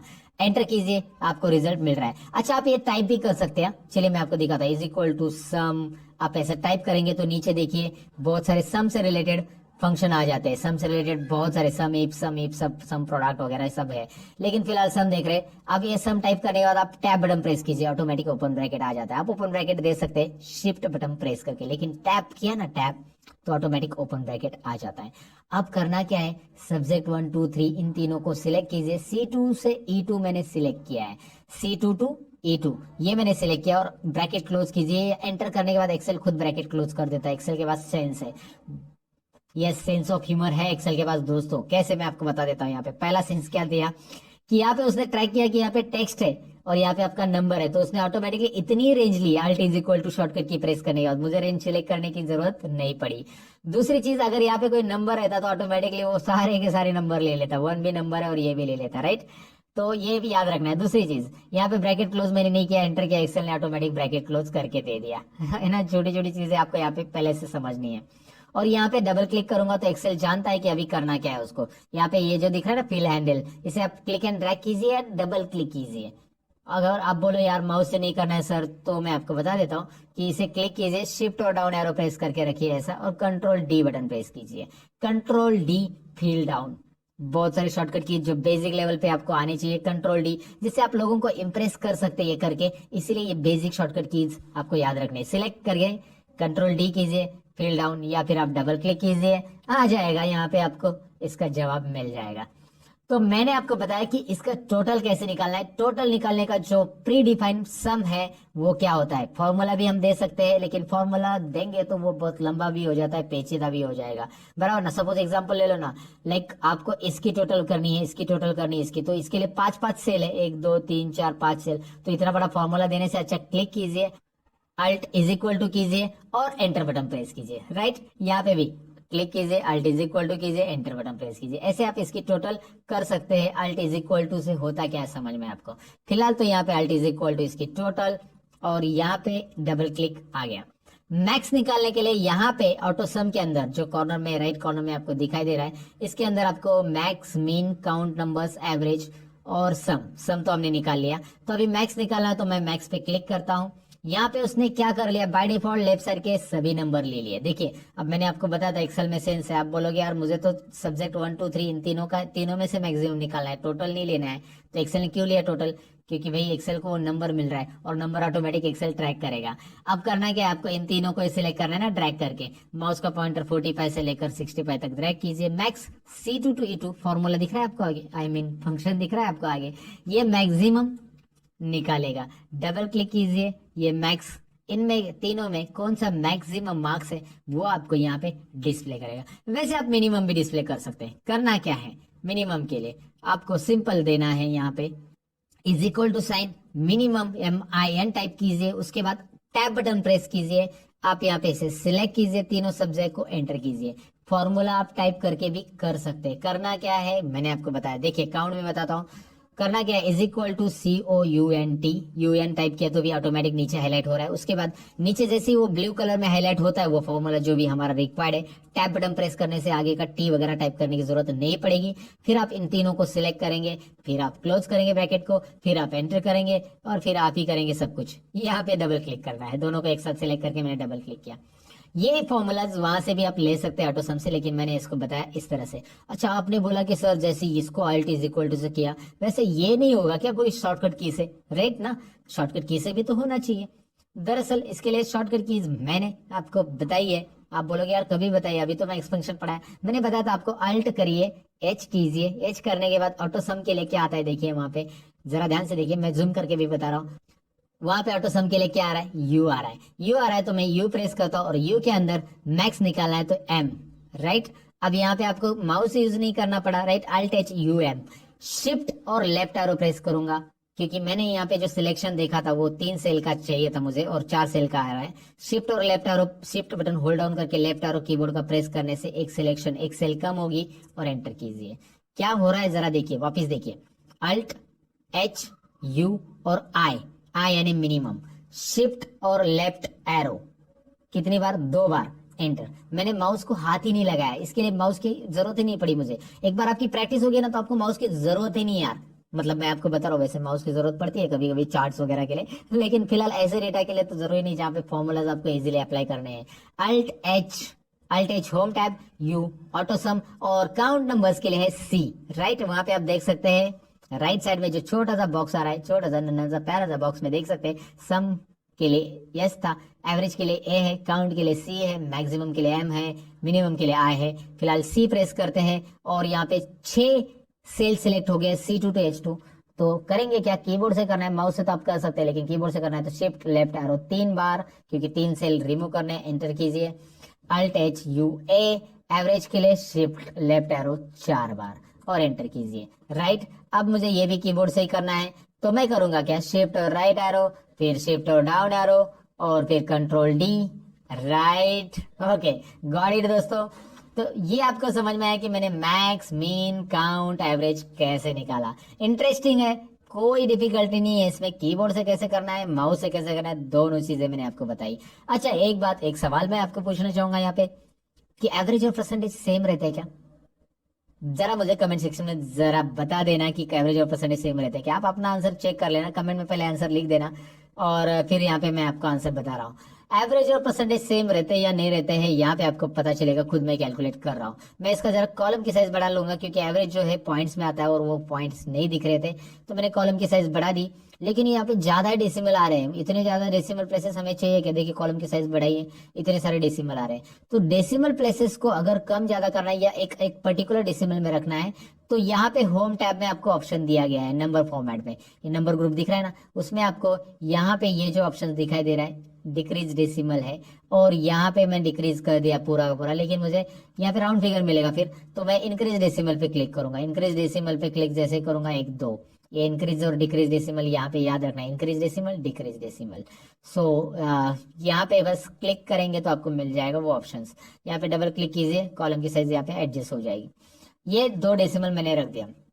अब यहाँ पे परसेंटेज के लिए फॉर्मूला में देना पड़ेगा क्योंकि कोई फंक्शन अवेलेबल नहीं है एक्सेल के अंदर, और परसेंटेज का जो फॉर्मूला रहेगा हम कैसे करेंगे, is equal to this is our total divide by what is next, total divide by out of marks. कितने में से मिला ये तीनों भी सब्जेक्ट 100 मार्क्स के मेरे, मतलब पहले सब्जेक्ट 1 को 100 में से मिला है, सब्जेक्ट 2 को 100 में से मिला है और सब्जेक्ट 3 को 100 में से मार्क्स मिला है, तो तीनों 300 में से मुझे मिले हैं, इसलिए 300 इंटू 100, राइट। सो 300 इंटू 100 अगर मैं क्रॉस मल्टीप्लिकेशन करूंगा तो दोनों जीरो हट जाएंगे और यहाँ पे मैं 3 लिखूंगा तो भी चलेगा, लेकिन मैं आपको फॉर्मूला समझाने के लिए ऐसा लिख रहा हूँ। एंटर करूंगा और मैं यहाँ पे डबल क्लिक करूंगा और यहाँ पे देखिए क्या हो रहा है, एवरेज और परसेंटेज यहाँ पे आपको दिखाई दे रहा है। यहाँ पे डेसिमल प्लेसेस एक काम कीजिए, कम कीजिए, 2 डेसिमल प्लेसेस रखिए बस, और आपको एवरेज और परसेंटेज सिमिलर दिख रहा है या नहीं, जरा बताइए। सिमिलर है आप बोलेंगे, सिमिलर ही होता है ऐसा आप बोलेंगे, लेकिन कुछ केसेस में सिमिलर है, कुछ केसेस में नहीं। अब कैसे, मैं आपको बता देता हूँ। अगर आपके सब्जेक्ट तीनों भी सब्जेक्ट 100 मार्क्स के हैं तो एवरेज और परसेंटेज सिमिलर रहेगा, लेकिन कोई एक सब्जेक्ट 150 में से मार्क्स मिले हैं, so it is possible to like get 148 marks, है ना। आपको 148 मिले हैं 150 में से, राइट। इधर 100 में से मिले आपको 98 और इधर 100 में से मिले आपको 95। तो अब आपका मार्क्स, यहाँ पे जरा डबल क्लिक करता हूँ मैं, यहाँ पे भी डबल क्लिक करता हूँ क्योंकि ये ऐसा आ गया ना, जरा ध्यान से देखिए, यहाँ पे हैश आ रहा है ना, तो यहाँ पे कॉलम की साइज कम पड़ रही, समझ जाना। ये छोटी छोटी चीजें डेटा एंट्री में याद रखना, तो आपको कॉलम की साइज बढ़ा देना है, डबल क्लिक करना है, ऐसे आप कर सकते हैं। आपको यहाँ पे ये समझना है कि यहाँ पे टोटल कितनी है, 341, यानी 350 में से ये मिले हैं आपको, 300 में से नहीं मिले। So average can be greater then 100, हो सकता है ना, एवरेज तो 100 से ज्यादा हो सकता है, लेकिन परसेंटेज हो सकता है क्या, 113% कभी सुना है किसी स्टूडेंट को मिले? तो भैया आपका कैलकुलेशन तो गलत है, क्योंकि ये मिले हैं आपको 350 में से। तो यहाँ पे एक तो आप 350 लिखो या फिर इसको आप इस तरह से लिखो 3.5, ये भी चलेगा क्योंकि क्रॉस मल्टीप्लिकेशन में 2 जीरो जो है इधर पॉइंट में आ जाएंगे। तो ये देखिए आपका जवाब क्या आएगा। इस तरह के आपके परसेंटेज रहेंगे, 97% आपको मिले रहेंगे और एवरेज इस तरह से रहेगा। तो एवरेज और परसेंटेज अलग अलग होगा जब आपके सब्जेक्ट के मार्क्स कुछ अलग ही है, 100 नहीं है, 100 में से है तो एवरेज और परसेंटेज सिमिलर रहेगा।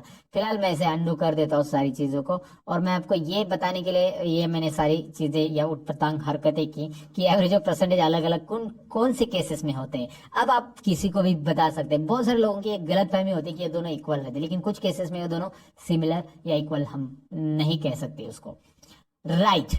अब रिजल्ट और ग्रेड तो हम निकालने वाले दोस्तों, ये जरा ट्रिकी फॉर्मूला, यहाँ पे इफ कंडीशन हम सीखने वाले हैं, और इफ कंडीशन से हम रिजल्ट और ग्रेड कैसे निकालेंगे सीखेंगे। लेकिन उसके पहले कुछ चीजें हम यहाँ पे सीख लेंगे। सबसे पहले तो हम कंडीशनल फॉर्मेटिंग सीख लेंगे। अब कंडीशनल फॉर्मेटिंग इनके ऊपर मुझे देनी है, सब्जेक्ट 1 2 3 को मैंने सिलेक्ट किया है। होता क्या है, होम टैब में कंडीशनल फॉर्मेटिंग एक ऑप्शन है।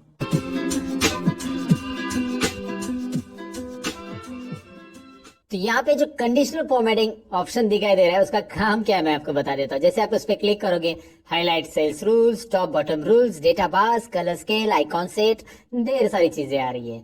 तो यहाँ पे हाईलाइट सेल्स रूल्स हम सीखने वाले हैं। एडवांस कंडीशनल फॉर्मेटिंग भी होता है जो कि मैं आपको आगे बताऊंगा। फिलहाल तो हम बेसिक चीजें पहले सीख लेते हैं easily.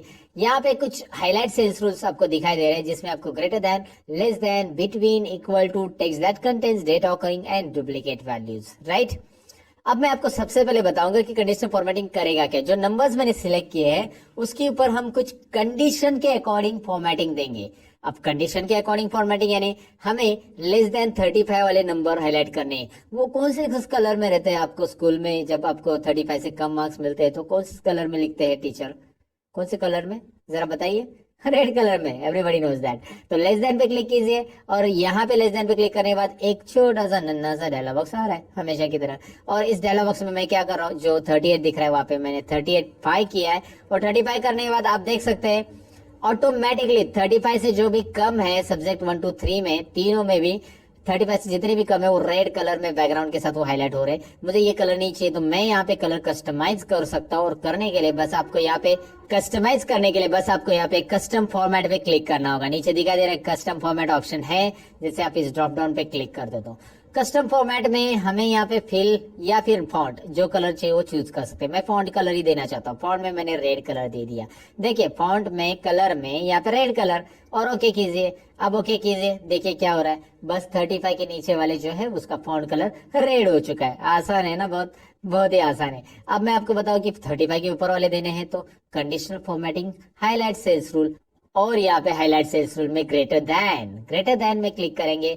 Greater than 35, greater than 35 को कौन सा कलर देना है आपके ऊपर है। ग्रीन देना है, रेड देना है, कस्टम फॉर्मेट में जाइए और यहाँ से आप ब्लू कलर देना चाहते हैं, जो भी है जो देना है वो दे सकते हैं।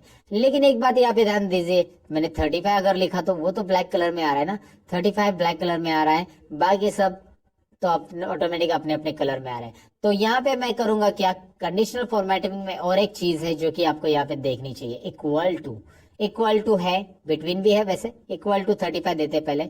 इक्वल टू 35 कौन से कलर में रखना है आपको? चलिए मैं यहाँ पे कस्टम फॉर्मेट में हमेशा की तरह कलर दूसरा लेता हूँ। यहाँ पे मतलब इस तरह मैंने पर्पल ले लिया। जैसे आप मार्क्स चेंज करेंगे वहां पे कलर भी चेंज हो जाएगा दोस्तों। यहाँ पे आप देख सकते हैं मैंने इसके मार्क्स चेंज किए, वहां पे हो गया उसका पर्पल। यहाँ पे इसको मैंने पास कर दिया, यहाँ पे हो गया उसको ओके। सो गॉट इट, आपको समझ में आया ये कैसे हो रहा है? ओके। अब मुझे यहाँ पे कोई बिटवीन मार्क्स हाईलाइट करने हैं, जैसे मुझे 150 टू 175 के बीच में हाईलाइट करने हैं, तो मैंने इसको सिलेक्ट किया, कंडीशनल फॉर्मेटिंग और बिटवीन पे क्लिक किया। सिंपल है, बिटवीन में 150 टू 170 मैंने दे दिया, तो मैंने दे दिया और जस्ट मैंने कोई भी कलर यहाँ पे सिलेक्ट कर लिया और ओके किया। दिखाई दे रहा है आपको 150 टू 175 के या जो भी आप फॉर्मेट दोगे उसके बीच में यहाँ पे नंबर हाईलाइट हो जाएंगे। कंडीशनल फॉर्मेटिंग में आगे है यहाँ पे टेक्स्ट दैट कंटेंट्स में हम पर्टिकुलर टेक्स्ट में हाईलाइट कर सकते हैं। जैसे मैं आपको एग्जांपल देता हूँ यहाँ पे। चलिए मैं अभी फिलहाल तो पास फेल डायरेक्टली लिख रहा हूँ, लेकिन इसका फॉर्मूला बनता है दोस्तों, और वो तो हम सीखने वाले हैं ना आगे, तो बड़े रहेगा वीडियो के अंदर। इसका फॉर्मूला काफी इंटरेस्टिंग है, ऑटोमेटिक पास फेल आने वाले हैं। फिलहाल तो मैंने पास फेल ऐसा अंदाज लिखा है कि ये पास है ये फेल है। ये मत देखिएगा कौन पास है कौन फेल है, मुझे बस यहाँ पे दिखाना है कि पास वाले जो है वो ग्रीन कलर में रहने चाहिए, फेल वाले जो है रेड कलर में। तो मैं वही करूंगा, यहाँ पे एक कंडीशनल फॉर्मेटिंग में जो ऑप्शन था वो पिक करूंगा, टेक्स्ट दैट कंटेन्स। जिस टेक्स्ट के अंदर पास है उसको मैं ये वाला ग्रीन वाला कलर देना चाहता हूँ। चलिए मैंने यहाँ पे डायरेक्टली प्रीडिफाइन जो कलर है ना, green fill with the dark green text, वो दे दिया, राइट। अब मैं क्या करता हूँ, कंडीशनल फॉर्मेटिंग दोबारा उसी को सिलेक्ट रख के आप एक ही सेल्स के ऊपर दो कंडीशंस भी दे सकते हैं, जो कि यहाँ पे मैं आपको दिखा रहा हूँ। फेल, यहाँ पे आपको फेल लिखना है और फेल के अंदर ये कलर देना है और ओके कीजिए। अब आप देख सकते हैं पास और फेल को कैसे कलर आ रहा है। मैंने एक टेम्पररी आपको बताया सोल्यूशन कैसे करना है। उसके अलावा यहाँ पे अगर मैं आपको बताऊं कि कोई डेट्स है तो डेट्स के लिए भी आप फॉर्मूला दे सकते हैं। जैसे यहाँ पे कोई डेट्स नहीं है, but I do one thing, यहाँ पे मैं कोई डेट लेता हूँ। जैसे मैं यहाँ पे 22 दिसंबर को रिकॉर्ड कर रहा हूँ, तो मैं यहाँ पे सपोज 2 दिन पहले की डेट लेता हूँ और मैंने यहाँ पे 2 दिन पहले की डेट ले ली है, और उसके बाद इस डेट को मैं ड्रैग करूंगा तो ये सीरियली डेट आ जाएगी, राइट। मैं इतनी डेट दिखा रहा हूँ बस यहाँ पे आपको ये समझाने के लिए। कंडीशनल फॉर्मेटिंग में हाईलाइट सेल्स रूल में डेट ऑकरिंग हमारा नेक्स्ट टॉपिक है। डेट ऑकरिंग में जब हम क्लिक करेंगे, एस्टरडे कल की डेट, आज 22 तारीख है तो कल की डेट 21 तारीख, टुडे है ना, right, tomorrow, in last 7 days, ऐसे बहुत सारी चीजें इसमें। ये सेल्स रिपोर्ट वगैरह में बहुत काम आती है। आप अगर हाईलाइट करके रखना चाहते हैं सेल्स को, अगर आप ये फॉर्मूला देके रखेंगे तो ऑटोमेटिकली नेक्स्ट वीक की डेट, दिस वीक की डेट, है ना, ये सब यहाँ पे हाईलाइट होगी। लास्ट वीक की, लास्ट 7 डेज, यहाँ पे तो 7 डेज नहीं, मैंने 2-4 ही डेट ली है। तो ये कंडीशनल फॉर्मेटिंग आप यहाँ पे अप्लाई कर सकते हैं डेट वाइज। फिलहाल मैंने उस पर नहीं किया, लेकिन मैंने आपको बता दिया। अच्छा, दूसरी चीज यहाँ पे मैं आपको बताना चाहूंगा कि यहाँ पे नाम है और आप चाहते हैं कि यहाँ पे किसी का भी नाम डुप्लीकेट आए तो वो हाईलाइट हो जाए, या आपने मोबाइल नंबर लिखा रहेगा तो डुप्लीकेट मोबाइल नंबर एंटर करते हैं तो वो हाईलाइट हो जाए। तो डुप्लीकेट वैल्यूज आपको पता चले एंटर करने के बाद, तो सबसे पहले इस कॉलम पे पूरे कॉलम को सिलेक्ट कीजिए, क्योंकि पूरे कॉलम में जब आप एंटर करेंगे तो आपको पता चलना चाहिए। तो बी कॉलम पे क्लिक करने के बाद conditional formatting, highlight cells rule, और लास्ट ऑप्शन जो है यहाँ पे देखना है, from this list duplicate values, ये दिखाई दे रहा है, क्लिक कीजिएगा। क्लिक करने के बाद बस यहाँ पे कलर तो ऑटोमेटिक आने वाला है, कलर है, डुप्लीकेट वैल्यूज यहाँ पे रखिए और ओके कीजिए, डुप्लीकेट ही रखना है। और अभी क्या होगा देखिए, आपको मैं आपको बता देता हूँ कि ए अगर हमने डबल लिखा तो क्या हो रहा है। अगर मैं यहाँ पे ऐप लिखता हूँ सो कुछ भी प्रॉब्लम नहीं है, जी लिखता हूँ उसे कुछ प्रॉब्लम नहीं है, लेकिन उस लिस्ट में अगर वो नाम दोबारा आता है, जैसे ये नाम दोबारा आ गया है बी, तो वो हाईलाइट कर रहा है 2 बार है भैया, ये भी 2 बार है, कहाँ पे वो बता रहा है, सी डी भी हाईलाइट कर रहा है राइट। सो डुप्लीकेट वैल्यू हाईलाइट करने के लिए काफी इंटरेस्टिंग है। आपने ए बी सी डी लिखा है, मैंने ये मत समझो कि ए बी सी डी आएगा खाली, मैंने अनिल नाम लिखा, और अगर अनिल नाम पहले से लिखा होगा लिस्ट में, लुक एट हियर, राइट, तो ये भी यहाँ पे हो जाएगा हाईलाइट। इंटरेस्टिंग है, ये सारी चीजें आपको समझ में आएगी कंडीशनल फॉर्मेटिंग करना कैसे है। कंडीशनल फॉर्मेटिंग में यहाँ पे इस मार्क्स को कुछ अलग तरीके से फॉर्मेट करने के लिए मैं यहाँ पे सबसे पहले इसका फॉर्मेटिंग हटाना चाहूंगा। तो मैं कंडीशनल फॉर्मेटिंग में जाता हूँ, क्लियर रूल्स, और यहाँ पे 2 ऑप्शन रहते हैं कि आपको पूरे शीट का रूल क्रिएट करना है, मतलब यहाँ पे राइट साइड में पास फेल को लगाया और रूल भी क्रिएट करना है। तो clear rules from entire sheet कीजिए, सबके रूल जाएंगे, जो सिलेक्टेड उनके भी जाएंगे, बाकी के भी जाएंगे। और क्लियर रूल्स फ्रॉम सिलेक्टेड मतलब जो नंबर सिलेक्टेड है उसी के जाएंगे। तो मैं फिलहाल नंबर के गायब करना चाहता हूँ, तो देखिए नंबर के रूल्स गायब हो गए। अब यहाँ पे कंडीशनल फॉर्मेटिंग में आपको मैं बताऊं कि टॉप बॉटम रूल्स भी है, कि इसमें टॉप 10 आइटम्स अगर आपको हाईलाइट करने तो होंगे, टॉप 1 आइटम्स हाईलाइट करने हैं तो यहाँ पे टॉप 1 दिखाई देगा, क्योंकि 65 ही टॉप 1 है तो सभी के सभी हाईलाइट हो जाएंगे। टॉप 2, 3, 4, 5 में वही आएंगे, 6 में नेक्स्ट आइटम आएगा। तो ये टॉप आइटम्स हाईलाइट करने के लिए वैसे आप यहाँ पे बॉटम और बाकी सब आइटम्स हाईलाइट कर सकते हैं। जो आइटम जो नंबर आप हाईलाइट करना चाहते हैं वो हाईलाइट कर सकते हैं। आइटम्स हमारे हिंदी में कुछ अलग तरीके से बोला जाता है या मीनिंग लिया जाता है, लेकिन यहाँ पे आइटम्स मतलब नंबर से हमारे दोस्तों। सो समझ में आपको ये कैसे करना है, टॉप बॉटम टॉप 10%, ये जरा ट्राई मारिएगा इसके ऊपर जरा। डेटा बास में यहाँ पे मैं आपको बताऊं कि डेटा बास में जैसे ही आप कोई भी यहाँ पे नंबर्स मतलब कोई भी कलर्स के ऊपर या ग्रेडियंट के ऊपर सिलेक्ट करते हैं, सॉलिड फिल लीजिए या डेटा बास में ग्रेडियंट फिल लीजिए, यहाँ पे आपको वो कलर्स में वो पर्टिकुलर सेल पूरा यहाँ पे फिलअप दिखाई देगा। मैं आपको दिखाता हूँ, यहाँ पे हाईएस्ट है इसलिए 65, अगर ये लोएस्ट हो गया तो देखिए ये 5 है ना, क्योंकि उसका परसेंटेज उतना है ना। अगर मैंने इसको 100 दिया तो 65 देखो कितना आ रहा है, 65 उतने ही परसेंटेज रेंज में भरा हुआ रहेगा। 50 रहेगा तो आधा, 100 फुल है तो 50 आधा आ जाएगा सेल में, आधा कलर आधा ये। तो आपको ये समझने में दिक्कत नहीं है कि डेटाबास यहाँ पे क्या बता रहा है। बहुत सिंपली आपको डेटा का प्रेजेंटेशन मिल रहा है कंडीशनल फॉर्मेटिंग के अंदर। डेटाबास के रूल्स क्लियर करने हैं या पूरे रूल्स क्लियर करने, तो clear rules from entire sheet, पूरे के पूरे रूल्स मैंने क्लियर कर दिए। अब डेटाबास के अलावा कलर स्केल भी है, पूरे कलर अलग अलग रेंज में आ जाएगा, मतलब 25 जो रेंज में रहेंगे वो रेंज में एक ही कलर मिलेगा आपको, 25, 21, 22, 23 के हो एक ही कलर। फिर अलग अलग रेंज में अलग अलग कलर स्केल मिलेंगे। वैसे ही आइकॉन सेट देखिए, ये काफी इंटरेस्टिंग है। जो हाईएस्ट नंबर, ये आपने देखा होगा ना मोबाइल में, जैसे आपको नेटवर्क मिलता है, आपको नेटवर्क पूरा मिला तो 4 Kandi network, 3 Kandi network, 2 Kandi network आप बोलते हैं ना। सो यहाँ पे वैसे ये कुछ है, नेटवर्क में शो कर रही है या फिर इसे शो कीजिए या फिर इसे शो कीजिए। जो भी आपको प्रेजेंटेशन में अच्छा या अट्रैक्टिव लग रहा है ये आप दिखा सकते हैं। ये बस मीटिंग के लिए, प्रेजेंटेशन के लिए होगा, प्रिंटिंग के लिए वगैरह इसका यूज करने की जरूरत नहीं है। और ये डेटा में जब प्रेजेंट किया जाता है तभी इसका ज्यादातर यूज किया जाता है। अब आपको लगा कि यार ये मैंने दिखा, लेकिन मुझे यही दिखाना है, इसमें नंबर नहीं दिखाने, तो ये भी हम कर सकते हैं। नंबर गायब करने के लिए एक छोटी सी ट्रिक यहाँ पे बता देता हूँ, मैं आपको जल्दी बता देता हूँ। यहाँ पे नंबर फॉर्मेट दिखाई दे रहा है, उसके यहाँ पे क्लिक करना है नंबर फॉर्मेट पे। होम टैब में ये नंबर फॉर्मेट है, उसका जो ऑप्शंस आता है एक्स्ट्रा ऑप्शंस, यहाँ पे फॉर्मेट सेल्स आ जाएगा। इसे लाने के लिए आप Ctrl+1 भी बटन प्रेस कर सकते हैं कीबोर्ड से, Ctrl+1 ये उसकी शॉर्टकट की है। उसके बाद आपको यहाँ पे नीचे कस्टम पे क्लिक करना है दोस्तों, और कस्टम के अंदर यहाँ पे मैं क्या कर रहा हूँ, टाइप जो दिखाई दे रहा है ना, उसमें मैं सेमी कॉलन टाइप करूंगा। बस क्या टाइप करना है, टाइप में सेमी कॉलन टाइप करना है, ओके करना है। नंबर का है, नंबर है वहां पे, लेकिन वो नंबर डिस्प्ले नहीं होंगी क्योंकि हमने वहां पे कस्टम किया सेमी कॉलन उसे। और यहाँ पे अगर आप 100 लिखते हो, now you will find out number है, दिखाई दे रहा है, आगे टोटल भी आ चुकी है, नंबर गायब नहीं है। 320 लिखते हो, देखो चार्ट पूरा चेंज हो जाएगा अलग अलग। सो आपको यहाँ पे ये समझ में आया कि वहां पे नंबर है, लेकिन हमने उसे गायब किया है। कैसे गायब किया वो समझ में आया होगा आपको। मैं अंडू कर देता हूँ फिलहाल, इसे आप वहां पे वापिस जाके कस्टम में जनरल लिखेंगे तो आ जाएगा। तो ये नंबर फॉर्मेट कैसे करना है और किस तरह से कंडीशनल फॉर्मेटिंग अप्लाई करनी है आपको समझ में आया होगा। अब यहाँ पे कुछ चीजें और जानते हैं, जैसे कि यहाँ पे कंडीशनल फॉर्मेटिंग तो मैंने आपको बता दिया। यहाँ पे एक रो इंसर्ट करना है, कैसे करना है मैं आपको बताता हूँ। कंट्रोल प्लस ये डेटा एंट्री में याद रखिए कि आपको अगर कोई रो इंसर्ट करना है कोई भी सेल के अंदर, तो आप इसे राइट क्लिक करके भी कर सकते हैं। राइट क्लिक इंसर्ट रो, देखिए रो कैसे इंसर्ट करना है, बहुत ही सिंपल है। कोई भी रो ऐड करना है, कॉलम ऐड करना है, सपोज सब्जेक्ट 4 यहाँ पे रह गया, कुछ भी चीजें आपको ऐड करनी नहीं, आपको यहाँ पे कॉन्टेक्ट नंबर ऐड करना था, तो आपने यहाँ पे करना है राइट क्लिक और इंसर्ट। नया कॉलम ऐड करने के लिए राइट क्लिक इंसर्ट। ये शॉर्टकट की मैं बताता हूँ आपको, कंट्रोल प्लस देखिए आपको सिलेक्ट कौन सा कॉलम करना है, जिस कॉलम के पहले आपको कॉलम ऐड करना है उसी कॉलम को सिलेक्ट करना है और कंट्रोल प्लस उसके पहले आ जाएगा।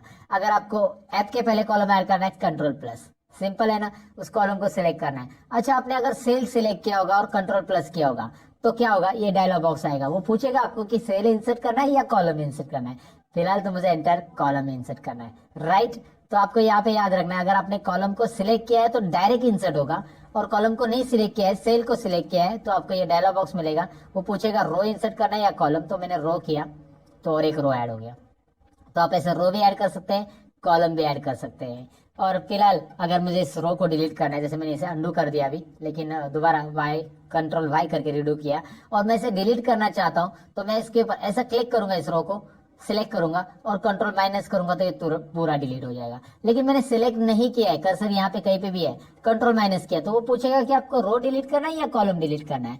तो हम यहाँ पे एंटायर रो सिलेक्ट करेंगे और एंटायर रो सिलेक्ट करके ओके करेंगे। आपको दिखाई दे रहा है रो डिलीट होगा, कंट्रोल प्लस ऐड होगा, कंट्रोल माइनस डिलीट होगा। अगर आपने रो सिलेक्ट करके रखा है तो रो ऐड होगा, और आपने कॉलम सिलेक्ट किया है तो कॉलम ऐड होगा कंट्रोल प्लस से, और रो सिलेक्ट करके रखा है कंट्रोल माइनस किया तो रो डिलीट होगा, और कॉलम सेलेक्ट करके रखा है और कंट्रोल माइनस किया तो कॉलम डिलीट होगा। ये शॉर्टकट की याद रखना है। वैसे उसके लिए Alt I C insert column ये एक शॉर्टकट की बनती है, और Alt I R insert row ये भी एक शॉर्टकट की बनती है, जो कि मैंने आपको बता दिया। अभी आप डिसाइड कर लो आपको कौन सी शॉर्टकट की यूज करनी है, अल्ट आई सी करनी है, अल्ट आई आर करना है, व्हाटएवर, या कंट्रोल प्लस माइनस करना है। ये तो हमने देख लिया कि रो और कॉलम कैसे इंसर्ट करते हैं। कहीं पे भी आपको 2-4 कॉलम इंसर्ट करने हैं, आपको लगा कि यार यहाँ पे 5 कॉलम इंसर्ट करने, तो उसके आगे के 5 कॉलम सेलेक्ट कीजिए और कंट्रोल प्लस कीजिए, 5 कॉलम आपको मिलने वाले हैं ना। इंटरेस्टिंग, ये डेटा एंट्री के लिए याद रखिए दोस्तों, डेटा एंट्री में ये सारी चीजें यूज होती है। आपको उतने कॉलम सेलेक्ट करने हैं और कंट्रोल प्लस, उतने कॉलम ऐड होंगे, वो कॉलम आगे शिफ्ट हो जाएंगे। वैसे रो में भी है, आप इसमें 3 रो या 4 रो बीच में इंसर्ट करना चाहते हैं 2 नंबर के पहले, तो 2 से सिलेक्ट करना चालू कीजिए, 2 से सिलेक्ट 4 तक किया, control plus, control Z undo, right. तो यहाँ पे आपको ये सारी चीजें समझ में आए कि कंट्रोल प्लस माइनस से कैसे रो इंसर्ट होता है। मैंने दरअसल ये रो इंसर्ट क्यों किया है, मुझे यहाँ पे टाइटल देना है, तो यहाँ पे स्टूडेंट रिकॉर्ड करके ये टाइटल है, तो मैंने स्टूडेंट रिकॉर्ड लिखा है। अब मैं इसे सिलेक्ट करूंगा यहाँ से यहाँ तक, जो कि आपको दिख रहा है। क्यों यहाँ से यहाँ तक सिलेक्ट करूंगा, ए से लेकर एम तक इसलिए सिलेक्ट करना है क्योंकि एम तक मेरा डेटा है, और इतना ही सिलेक्ट करना है, ऐसा पूरा रो नहीं सिलेक्ट करना है। बहुत सारे लोग गलती करते हैं, पूरे रो को सिलेक्ट कर लेते हैं। आपको पूरा रो नहीं करना है, मुझे ए से एम तक, सेल तक, मतलब ये सिलेक्ट करना है। इससे करूंगा क्या मैं आगे, क्योंकि ये टाइटल मुझे सेंटर में चाहिए, तो मैं यहाँ पे एक ऑप्शन रहता है जो कि होम टैब में होता है, मर्ज एंड सेंटर, इसे यूज करूंगा। मर्ज एंड सेंटर, ये डेटा मर्ज एंड सेंटर हो जाएगा। मर्ज एंड सेंटर में आपको दिखाई दे रहा है ये डेटा सेंटर में आ चुका है। अब इसे फॉर्मेटिंग भी हम कर सकते हैं। चलिए सबसे पहले मैं इसको ऐसे सेलेक्ट कर लेता हूँ और सबको ऑल बॉर्डर्स कर देता हूँ। ऑल बॉर्डर्स यहाँ पे आपको मिल जाता है, देखिए बॉर्डर्स बहुत अलग अलग टाइप के हैं, मैंने ऑल बॉर्डर्स किया है फिलहाल, तो ऑल बॉर्डर्स में ये सेल दिखाई दे रहा है। ये ऑल बॉर्डर्स करना क्यों जरूरी होता है, अगर आप ऑल बॉर्डर नहीं करेंगे तो भी डेटा रहेगा, लेकिन जब आप कंट्रोल पी करोगे प्रिंटिंग के लिए, तो ये ध्यान में रखिए, मैंने ये बॉर्डर किया है उतना ही डेटा दिखाई दे रहा है, मतलब डेटा दिख रहा है और बॉर्डर के साथ दिख रहा है।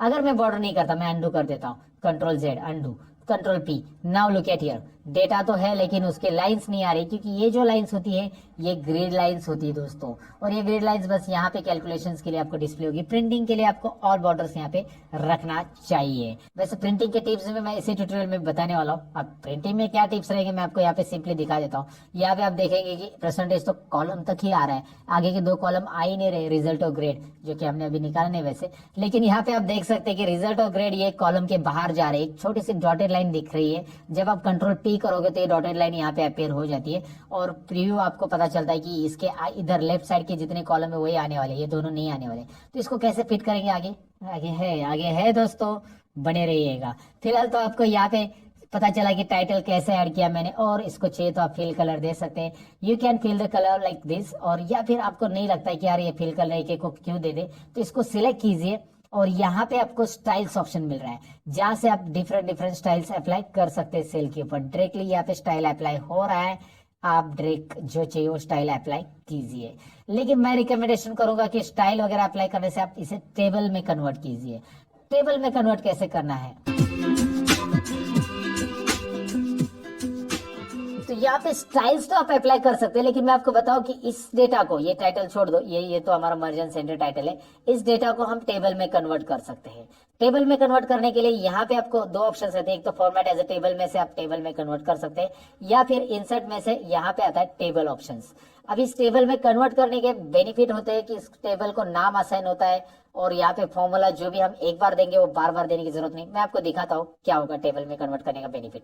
चलिए प्रैक्टिकली देखते हैं। फॉर्मेट एज ए टेबल में जाते हैं, यहाँ पे जो भी डिजाइन आपको पसंद है यहाँ से आप डिजाइन पिक करिए। आपको लगा ये डिजाइन पसंद है, वो पूछ रहा है कि where is the data for your table, and नीचे आपको एक ऑप्शन भी पूछ रहा है my table as a headers. तो मैंने ऑलरेडी उसे चेक किया है कि मेरे टेबल को हेडर है, ऑलरेडी हेडर है ना, मैंने लिखा है सीरियल नंबर नेम, और मैंने यहाँ पे ये जो है मेन सेंटर हेडिंग वो नहीं लिया, याद रखिए वो लेने की जरूरत नहीं टेबल कन्वर्ट करते समय।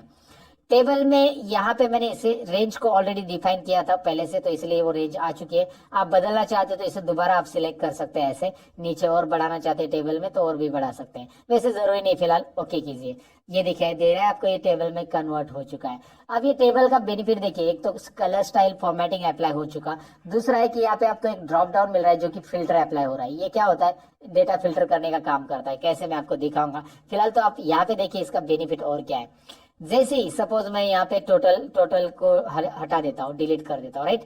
अब मैं यहाँ पे अल्ट इज इक्वल टू एक फॉर्मूला लगाता हूँ जो कि आपको पता है, अल्ट इज इक्वल टू, और ये फॉर्मूला ऑटोमेटिक टेबल 2 में सब्जेक्ट 1 टू सब्जेक्ट 3 बता रहा है, ऑटोमेटिक वो बताएगा, वो उसके हिसाब से फॉर्मूला टेबल के हिसाब से एंटर करना है। एंटर करने के बाद आपको यहाँ पे ड्रैग करने की जरूरत नहीं पड़ेगी, राइट।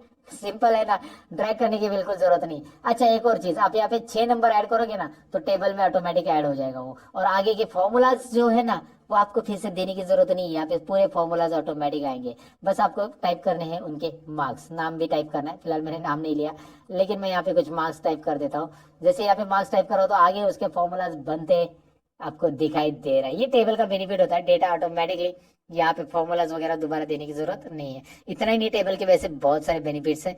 फिलहाल तो आपको मैंने बताया कि टेबल आपको फॉर्मेटिंग देता है रेडीमेड कैसे, और ये आपको यहाँ पे समझ में आया होगा। तो टेबल को अगर रिमूव करना है, बहुत सारे लोगों का ये सवाल भी रहता है कि टेबल मैंने अप्लाई किया, अभी मुझे नहीं चाहिए टेबल, ये फॉर्मेटिंग नहीं चाहिए, तो आप टेबल को रिमूव भी कर सकते हैं। इसके लिए आपको टेबल के लिए यहाँ पे एक टैब आता है, जब आप टेबल इंसर्ट करते हो तो एक डिजाइन टैब आता है।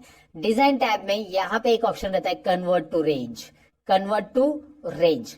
तो कन्वर्ट टू रेंज पे आप क्लिक कीजिए, और do you want to convert this table into the normal range, yes, ये हमें नॉर्मल रेंज में कन्वर्ट करना है, हमें नहीं चाहिए टेबल में, तो उसका फिल्टर हट जाएगा लेकिन फॉर्मेटिंग नहीं हटेगा। अब आपकी बारी है कि फॉर्मेटिंग भी हटाना है, आपको डेटा नहीं हटाना है, बस फॉर्मेटिंग हटाना है। तो मैं आपको बताऊं कि यहाँ पे एक होम टैब के अंदर क्लियर ऑल भी है, क्लियर फॉर्मेट्स भी है, क्लियर कंटेंट भी है, क्लियर कमेंट है, हाइपरलिंक है। फिलहाल हमारी जो रिक्वायरमेंट है वो है क्लियर फॉर्मेट्स, तो कीजिए ना क्लियर फॉर्मेट। देखिए फॉर्मेट में सब जाएगा, कंडीशनल फॉर्मेटिंग, एवरीथिंग, लाइक आपका डेटा रहेगा बस यहाँ पे, राइट। तो आपको टेबल कैसे अप्लाई करना है, कैसे रिमूव करना है, वो आपको यहाँ पे समझ में आया होगा। अब हमें टेबल में जो आया था फिल्टर, वो कैसे अप्लाई करना है वो सीखना है, और साथ में सॉर्ट भी सीखना है। फिल्टर और सॉर्ट सीखेंगे उसके बाद ही हम यहाँ पे रिजल्ट का कैलकुलेशन करेंगे। फिलहाल ये रिजल्ट ऐसे ही रहने दीजिए, ये जो टाइप किया है मैंने। अब फिल्टर और सॉर्ट कैसे करेंगे, पहले इसे चलिए मैं कंट्रोल ए करता हूँ, अल्ट एच बी ए करता हूँ, अल्ट एच बी ए, क्या किया मैंने, अल्ट एच बी ए दिखाता हूँ, कंट्रोल ए मतलब सिलेक्ट ऑल, अल्ट प्रेस किया, होम टैब के लिए एच प्रेस किया, बी फॉर बॉर्डर्स, यहाँ पे देखिए बी फॉर बॉर्डर्स, जरा जूम करके देख लीजिए, बी फॉर बॉर्डर्स और A for all borders, right, alt H B A, ये शॉर्टकट कीज यूज करना सीखिएगा दोस्तों। तो अब आप यहाँ पे क्या करेंगे, हम फॉर्मेटिंग मैंने नहीं रखा है, मैं फिल्टर अप्लाई करना सबसे पहले बताऊंगा आपको। फिल्टर कैसे अप्लाई होता है, शॉर्टकट की Alt A T, filter apply हो गया, जो कि टेबल हमने इंसर्ट किया था तभी फिल्टर आया था, right. So Alt A T से यहाँ पे फिल्टर अप्लाई होता है, अल्ट ए टी दोबारा फिल्टर रिमूव करने के लिए, Alt A T apply, Alt A T remove, right. So Alt A T से होता है, या डेटा में यहाँ पे आपको ऊपर फिल्टर ऑप्शन दिखाई दे रहा है, डेटा में फिल्टर ऑप्शन पे क्लिक कीजिए, आपको फिल्टर मिल जाता है, रिमूव फिल्टर।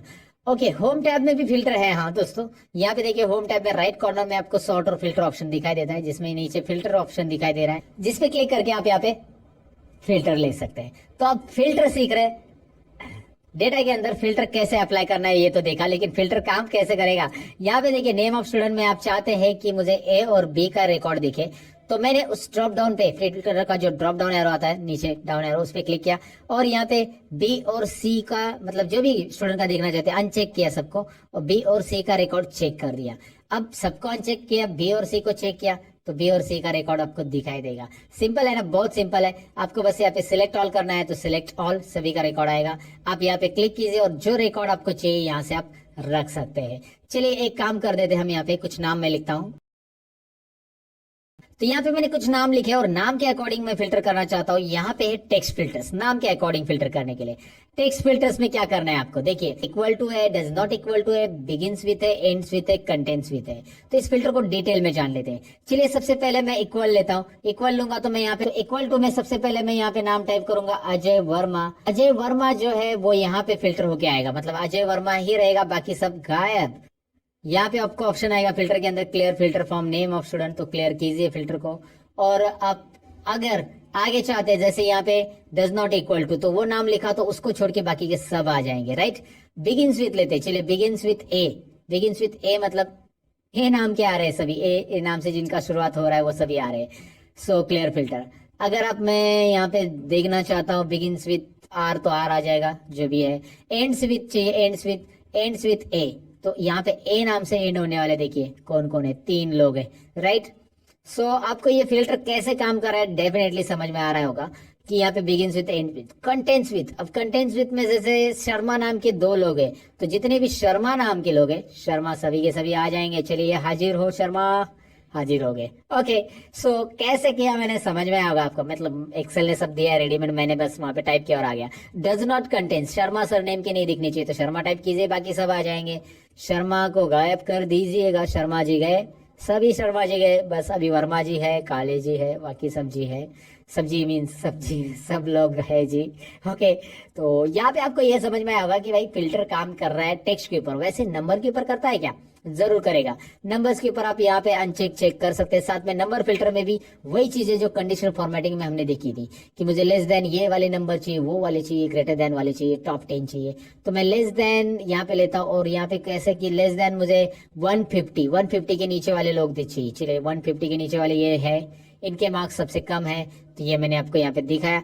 150 के नीचे वाले कैसे करना है, मैंने अंडू किया, फिल्टर हटाने के लिए अंडू भी कर सकते हैं यहाँ पे, क्योंकि अभी अभी अप्लाई किया है। तो सो यहाँ पे less than, equal to, between, ये सारी चीजें आपको एक बार जरूर ट्राई करनी चाहिए। आप एक्सेल बिगिनर्स हो तो इसकी प्रैक्टिस आपको जरूर करनी चाहिए फिल्टर की।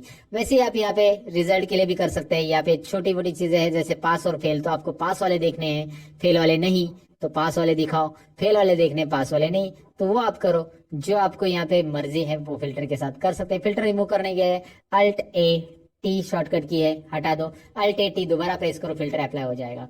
सो इस तरह से हमने फिल्टर को जान लिया। फिल्टर के बाद बारी है सॉर्ट की। अब सॉर्ट होता क्या है दोस्तों, सॉर्ट यानी कि डेटा को असेंडिंग और डिसेंडिंग ऑर्डर में लाना। तो अब असेंडिंग और डिसेंडिंग ऑर्डर में क्या जरूरत पड़ सकती है, जैसे यहाँ पे दिखाई दे रहा है name of student, ABCD wise मुझे लगाना है, तो यहाँ पे डेटा के अंदर ही आपको सॉर्ट मिलता है, या होम टैब में भी सॉर्ट मिलता है। A to Z या Z to 8 लगाना, यानी कि सॉर्टिंग करना असेंडिंग ऑर्डर में ए टू जेड और जेड टू ए मतलब डिसेंडिंग। तो चलिए मैं ए टू जेड करता हूँ। अजय वर्मा के बाद ए नाम के ही लोग आने चाहिए पहले, फिर बी नाम के, फिर सी नाम के, ए टू जेड। तो जैसे मैं सॉर्ट के लिए क्लिक करूंगा, बस अजय कॉलम को सिलेक्ट किया है मैंने, ये डेटा ही, और सॉर्ट के लिए क्लिक करूंगा तो एक्सेल एक वार्निंग दे रहा है आपको। ये वार्निंग डायलॉग बॉक्स में ये बता रहा है कि आपने जो डेटा सिलेक्ट किया है उसके आगे भी डेटा है, अगर आप उसे सिलेक्ट नहीं करते हो तो वो डेटा सॉर्ट नहीं होगा। मतलब अजय वर्मा के मार्क्स 35, 50 और 100 है, अगर आपने उसे सिलेक्ट नहीं किया तो किसी और को मिल जाएंगे। अगर आपने कंटिन्यू विथ सिलेक्शन किया तो कंटिन्यू विथ करंट सिलेक्शन। जी हाँ, अजय वर्मा के मार्क्स सपोज आकाश काले ऊपर आ गया तो आकाश काले को मार्क्स मिल जाएंगे। सिंपल है ना, ये जो भी ऊपर आएगा विनोद वर्मा, ये आगे पीछे होने वाले हैं। तो कंटिन्यू विथ करंट सिलेक्शन आप तभी कीजिएगा जब आपको उसी कॉलम को सॉर्ट करना है, लेकिन अब तो नहीं करना है, पूरे डेटा को सॉर्ट होना चाहिए, उसके साथ डेटा भी बदलना चाहिए। तो आप देखिए मैंने एक्सपांड सिलेक्शन रखा है। राहुल बोर के मार्क्स है 208 टोटल है, और विनोद के मार्क्स है 92 टोटल। जरा 2-3 ही मार्क्स याद रखिए। और तो यहाँ पे मैं एक्सपांड सिलेक्शन करूंगा। जैसे मैं एक्सपांड करूंगा तो राहुल बोर के मार्क्स 208 थे, वही रहेंगे। आकाश काले के जो मार्क्स थे वही रहेंगे। सबके अपने अपने मार्क्स वही रहेंगे। यहाँ पे दिखाई दे रहा है आपको। आप यहाँ पे अंडू कीजिए, पहले जैसे थे वैसे ही मार्क्स आ रहे हैं सबको। और फिर मैंने किया कि अंडू कर रहा हूँ मैं, यहाँ पे दोबारा दिखाता हूँ। मैं जेड टू ए करता हूँ, Z to A expand selection sort. क्या हो रहा है, Vinod ABCD Z to A नाम के नीचे आ रहे, ऊपर उल्टा आ जाएगा, जेड टू ए आ रहा है। सिंपल है, ए टू जेड करना है, ए टू जेड, लेकिन एक्सपांड सिलेक्शन कीजिए, उसके मार्क्स के साथ वो पूरा का पूरा सॉर्ट हो रहा है, राइट। अगर आप ऐसा नहीं करोगे, खाली कंटिन्यू विद करंट सिलेक्शन करेंगे तो रॉन्ग हो जाएगा। वो कभी कभी जरूरत पड़ सकती है आपको, जैसे कि अभी आपको जरूरत कभी है, दिखाता हूं मैं आपको। मैंने इसे अल्फाबेट ऑर्डर में लगाना था, लगा दिया, लेकिन यहाँ पे देखिए नंबर अल्फाबेट ऑर्डर में नंबर उसके अकॉर्डिंग आ रहे क्या नहीं आ रहे। तो नंबर को 1 2 3 वाइज लगाना है, लेकिन मुझे जब ए टू जेड में करूंगा तो ये भी पूछेगा कि आगे का डेटा भी करना है क्या, नहीं करना है, अभी बस नंबर को ही करना है, क्योंकि नंबर मुझे ऑर्डर में लगाने हैं। बाकी मुझे अभी जो अल्फाबेट ऑर्डर में है वही रखना है, इसलिए मैं कंटिन्यू करूंगा, सॉर्ट करूंगा तो नंबर सॉर्ट हो चुके हैं, आगे कुछ फर्क नहीं पड़ रहा है। आगे जो हमारा असेंडिंग ऑर्डर का था वो असेंडिंग ऑर्डर में ही है दोस्तों। तो ये सिंपल चीज है, ये सिंपल बातें आपको समझ में आएगी सॉर्ट से रिलेटेड। सॉर्ट इतना ही नहीं, सॉर्ट में मैंने आपको अल्फाबेट वाइज बताया, आप नंबर वाइज भी देख सकते हैं। मुझे टॉपर यहाँ पे निकालना है, जैसे राहुल बोर ये टॉपर है तो ये ऊपर आना चाहिए 208 नंबर का। मैं क्या करूंगा, टॉपर ऊपर लाने के लिए मैं यहाँ पे जेड टू ए, यानी कि largest to smallest number Z to A, तो जेड टू ए लिया मैंने। और यहाँ पे मैं करूंगा एक्सपांड सिलेक्शन सॉर्ट। देखिए ये आप होम टैब से भी कर सकते हैं। होम टैब में यहाँ पे देखिए क्या आ रहा है, जैसे आप नंबर सिलेक्ट करें तो यहाँ पे largest to smallest, smallest to largest. अगर आप यहाँ पे टेक्स्ट सिलेक्ट करते हो ना तो यहाँ पे एक्सेल ऑटोमेटिक बताएगा कि भाई ए टू जेड और जेड टू ए, राइट। यहाँ से भी कर सकते हैं। अब हमारी बारी है आगे का टॉपिक जानने की, वो है कस्टम सॉर्ट। ये भी काफी इंटरेस्टिंग है कस्टम सॉर्ट दोस्तों। तो चलिए सॉर्ट में असेंडिंग डिसेंडिंग तो हमने सीखा, लेकिन सॉर्ट में यहाँ पे एक और ऑप्शन रहता है, जैसे कि मैंने आपको होम टैब में दिखाया था, वो है सॉर्ट। यहाँ पे आप देख सकते हैं, आई मीन कस्टम सॉर्ट। यहाँ पे आप देख सकते हैं कस्टम सॉर्ट ऑप्शन है। अब इसे कैसे करेंगे, इसके लिए मैंने यहाँ पे एक और शीट 2 में डेटा लिया है जो कि आपको दिखाई दे रहा है। अब मैं करूंगा क्या, यहाँ पे मैंने डिपार्टमेंट लिखा है, शॉर्ट में लिखा है डिपार्टमेंट, आप ऐसा पूरा भी लिख सकते हैं। चलिए मैंने लिख दिया। तो अब मुझे करना क्या है कि ये डिपार्टमेंट वाइज सॉर्ट करना है, यानी कि सेल्स और परचेस को अरेंज करना है।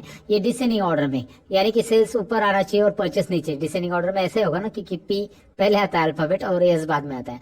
और इसके डिसेंडिंग ऑर्डर में जो सेल्स के अंदर अलग अलग लोकेशन है वो असेंडिंग में चाहिए। यानी कि यहाँ पे सेल्स का अहमदनगर जो है ये पहला आना चाहिए असेंडिंग ऑर्डर में, ए अल्फाबेट से ये स्टार्ट हो रहा है।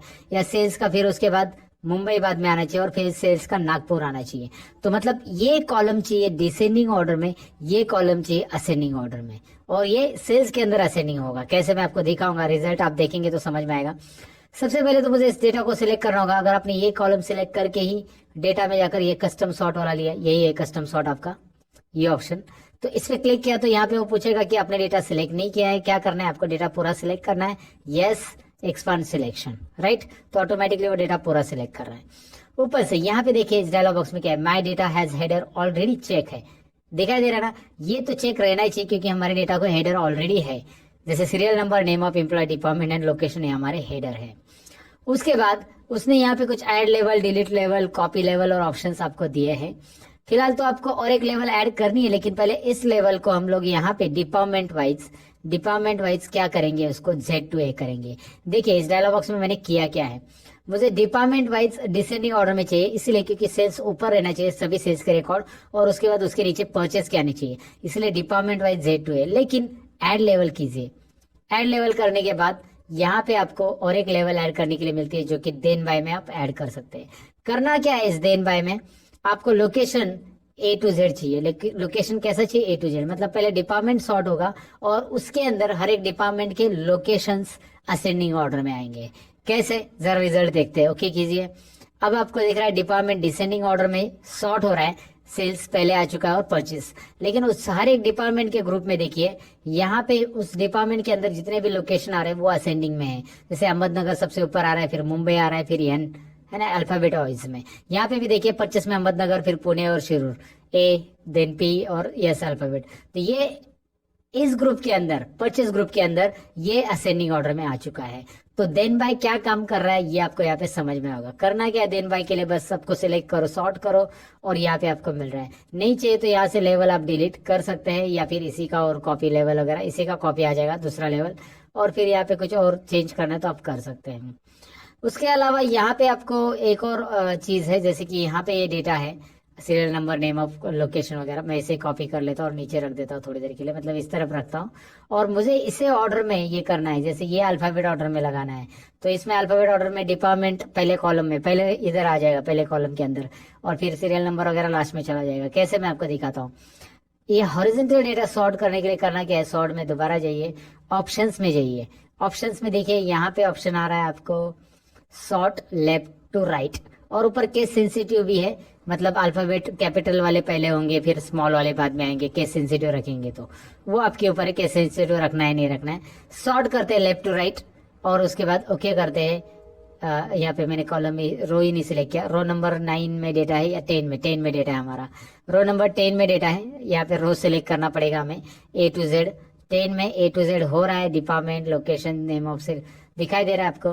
तो आपको हॉरिजॉन्टल डेटा सॉर्ट करना है तो आपको कस्टम सॉर्ट के अंदर यहाँ पे ऑप्शन दिया गया है, राइट। और कैपिटल स्मॉल, पहले कैपिटल वाले चाहिए सब, तो कैपिटल स्मॉल का भी यहाँ पे केस सिलेक्ट कर सकते हैं। केस सेंसिटिव भी सॉर्ट यहाँ पे होता है दोस्तों।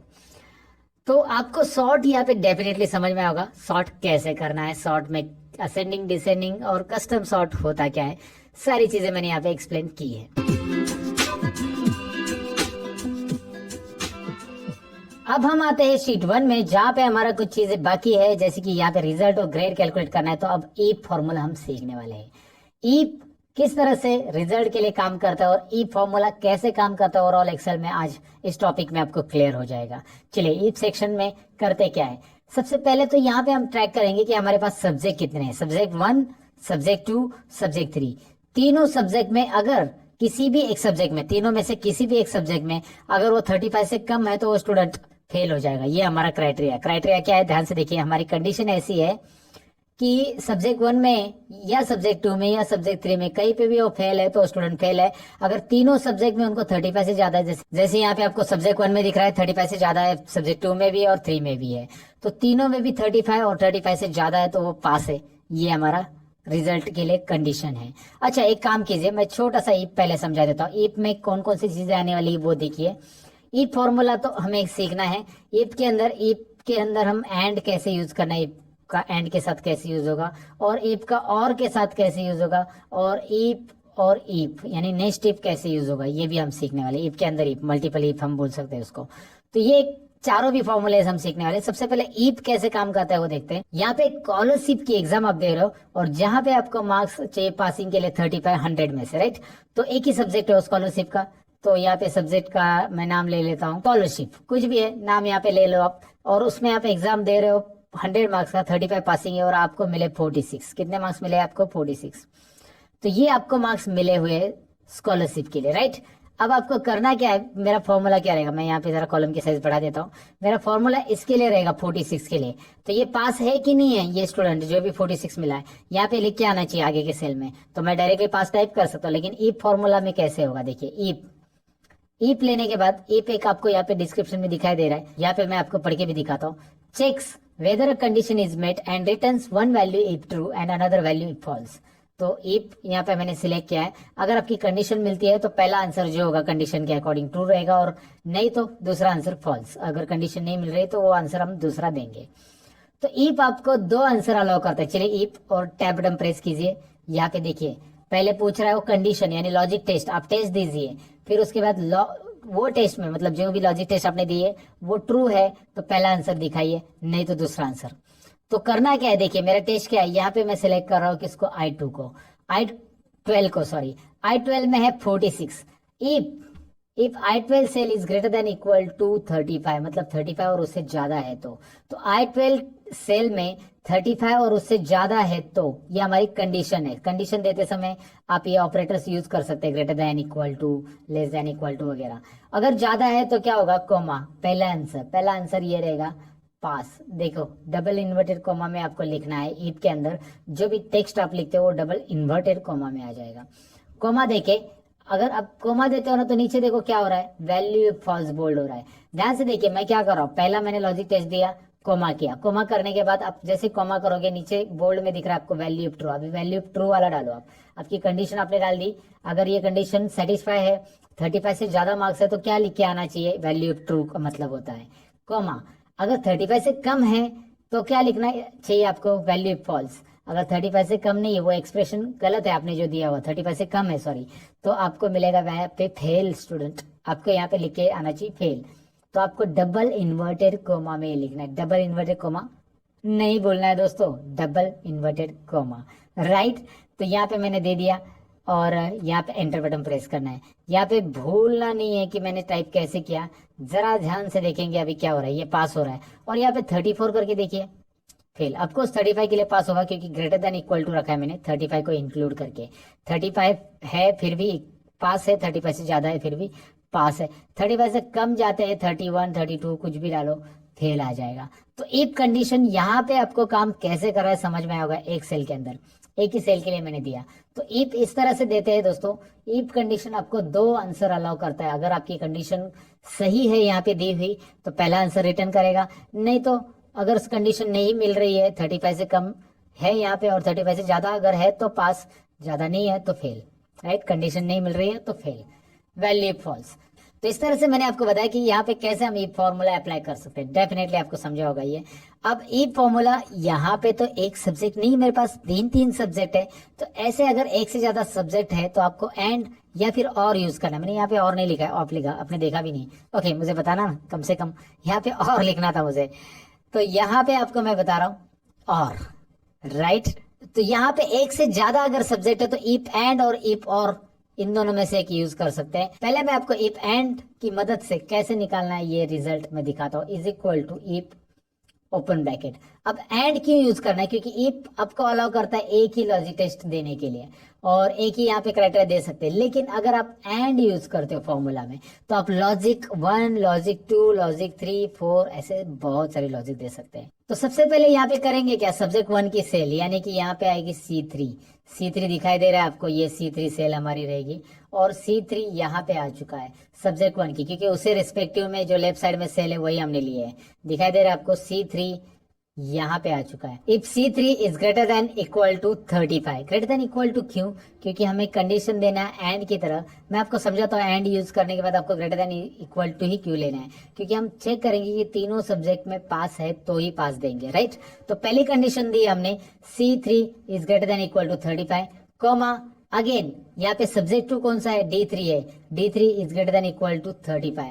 आप यहाँ पे लिख सकते हैं इस तरह से, या फिर कॉमा देने के बाद आप इस सेल को क्लिक भी कर सकते हैं। क्लिक कीजिए इस सेल के ऊपर, देखिए मैंने कॉमा दिया, इस सेल के ऊपर क्लिक किया, वो ऑटोमेटिकली आ चुका है। उसी के रिस्पेक्ट में जिस रो में आप यहाँ पे फॉर्मूला लिख रहे हो उसी के लेफ्ट साइड का जो सब्जेक्ट का सेल है उसे लेना है और इसमें भी ग्रेटर देन इक्वल टू 35 और ब्रैकेट क्लोज, ब्रैकेट एंड वाला क्लोज कर रहा हूं मैं। देखिए यहाँ पे कलर दिख रहा है आपको एंड ब्रैकेट का और वही क्लोज कर रहा हूं मैं।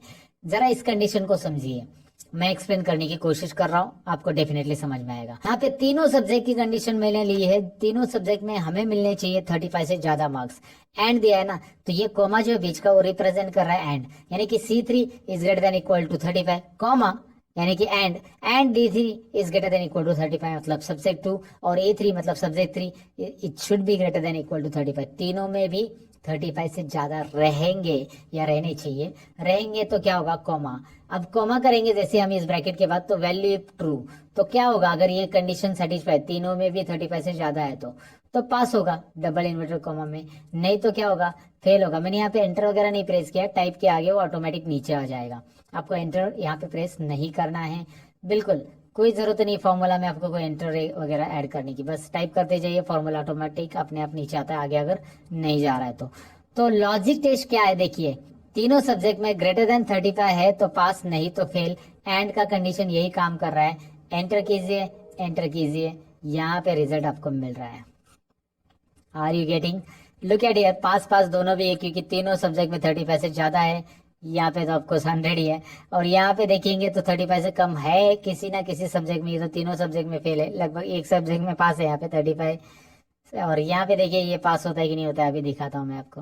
हो गया पास, राइट। तो तीनों में आपको 35 या 35 से ज्यादा मार्क्स है तो ही पास होगा, नहीं तो फेल बताएगा। ये हमारा एंड का कहना था। एंड उस तरह से काम करता है जैसे यहाँ पे सारी चीजें कंपलसरी होती है एंड के अंदर दी हुई, तो कंपल्शन का काम करता है। जैसे एग्जांपल लो ना, आप अगर कोई ड्राइविंग लाइसेंस निकालने जाते हो और वहां पे आपको बोला कि आधार कार्ड और पैन कार्ड दोनों भी चाहिए, मतलब मैं एग्जांपल बता रहा हूँ, तो दोनों भी चाहिए, दोनों कंडीशन है तो ही आपका ड्राइविंग लाइसेंस निकलेगा।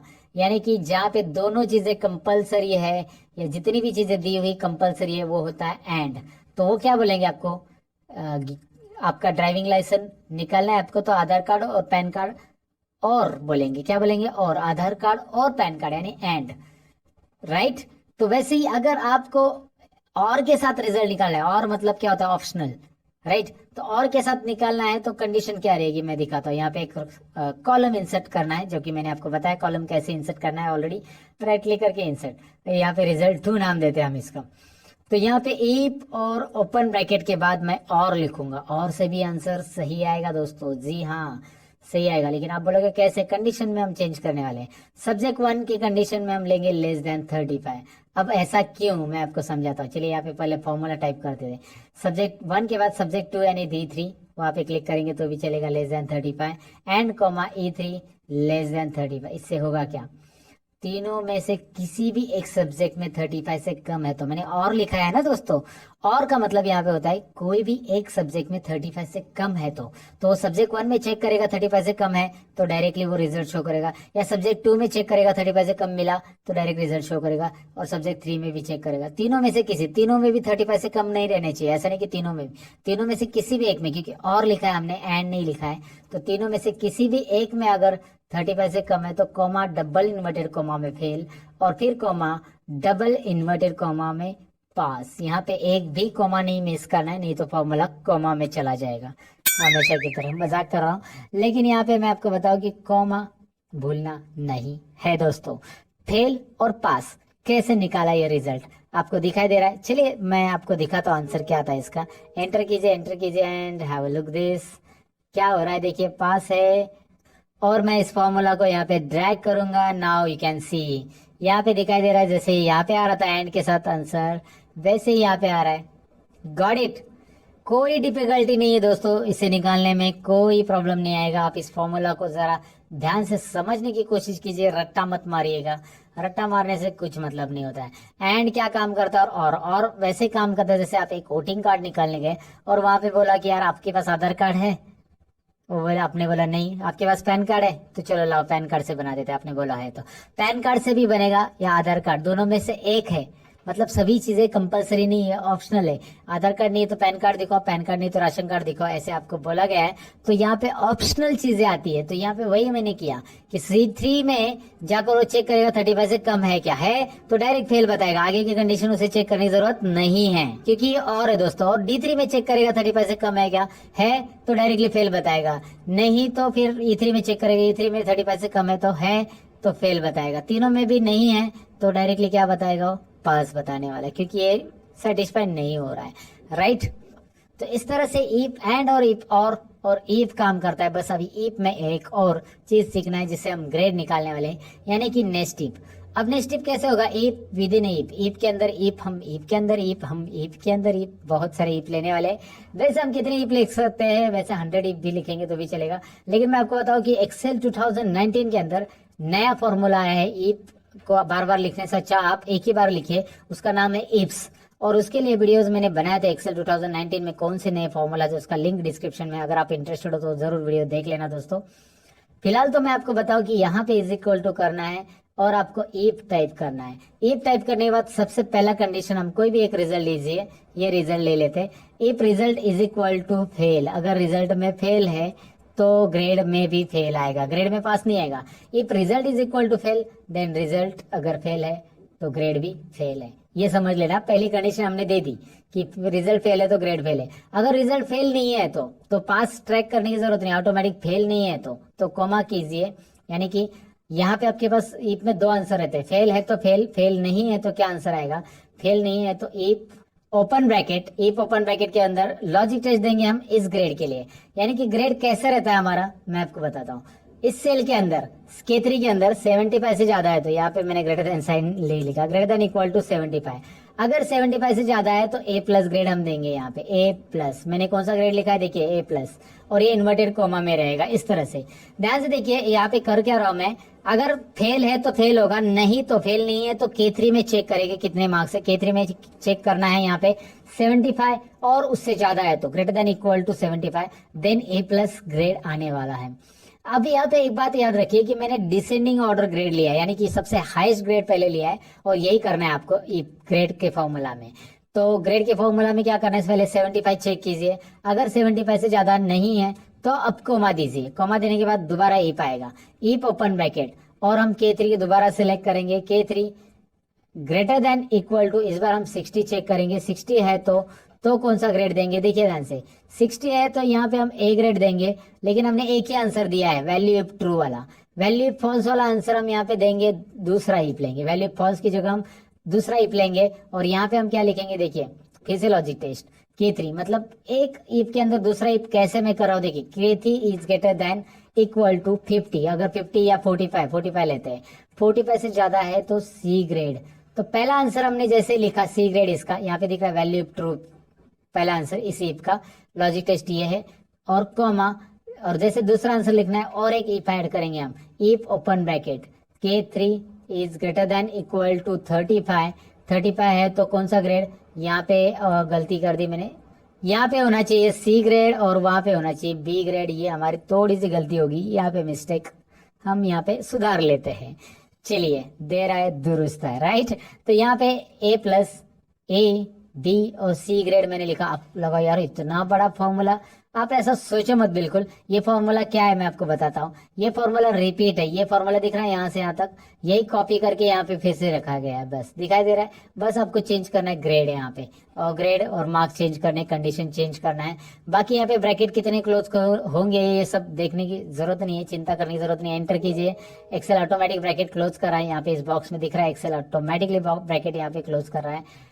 यस, तो यहाँ पे ब्रैकेट को यस करेंगे और आंसर आ रहा है। चलिए देखते हैं अकॉर्डिंग टू दैट परसेंटेज के हिसाब से, जो फेल है फेल के लिए फेल, और जो परसेंटेज यहाँ पे दिखाई दे रहे हैं उसके हिसाब से उसको मार्क्स आए है कि नहीं आए, आए हैं। इसे हम नेक्स्ट टिप बोलते हैं दोस्तों। इसकी जरा प्रैक्टिस आपको करनी जरूरी है, और जितनी रिपीट आप इसके प्रैक्टिस करोगे उतना ईप आप डीपली समझते जाओगे कि ईप के अंदर लॉजिक टेस्ट होता क्या है, पहला आंसर क्या होता है, दूसरा आंसर क्या होता है, नेक्स्ट टिप लिया कैसे गया है, यहाँ पे क्यों लिया गया है, ये सारी चीजें आपको समझ में आएगी। तो जरूर ईप का एक बार प्रैक्टिस कीजिए। हमारा ग्रेड तक हमारा हो गया। अब नेक्स्ट पॉइंट की तरफ बढ़ते हैं।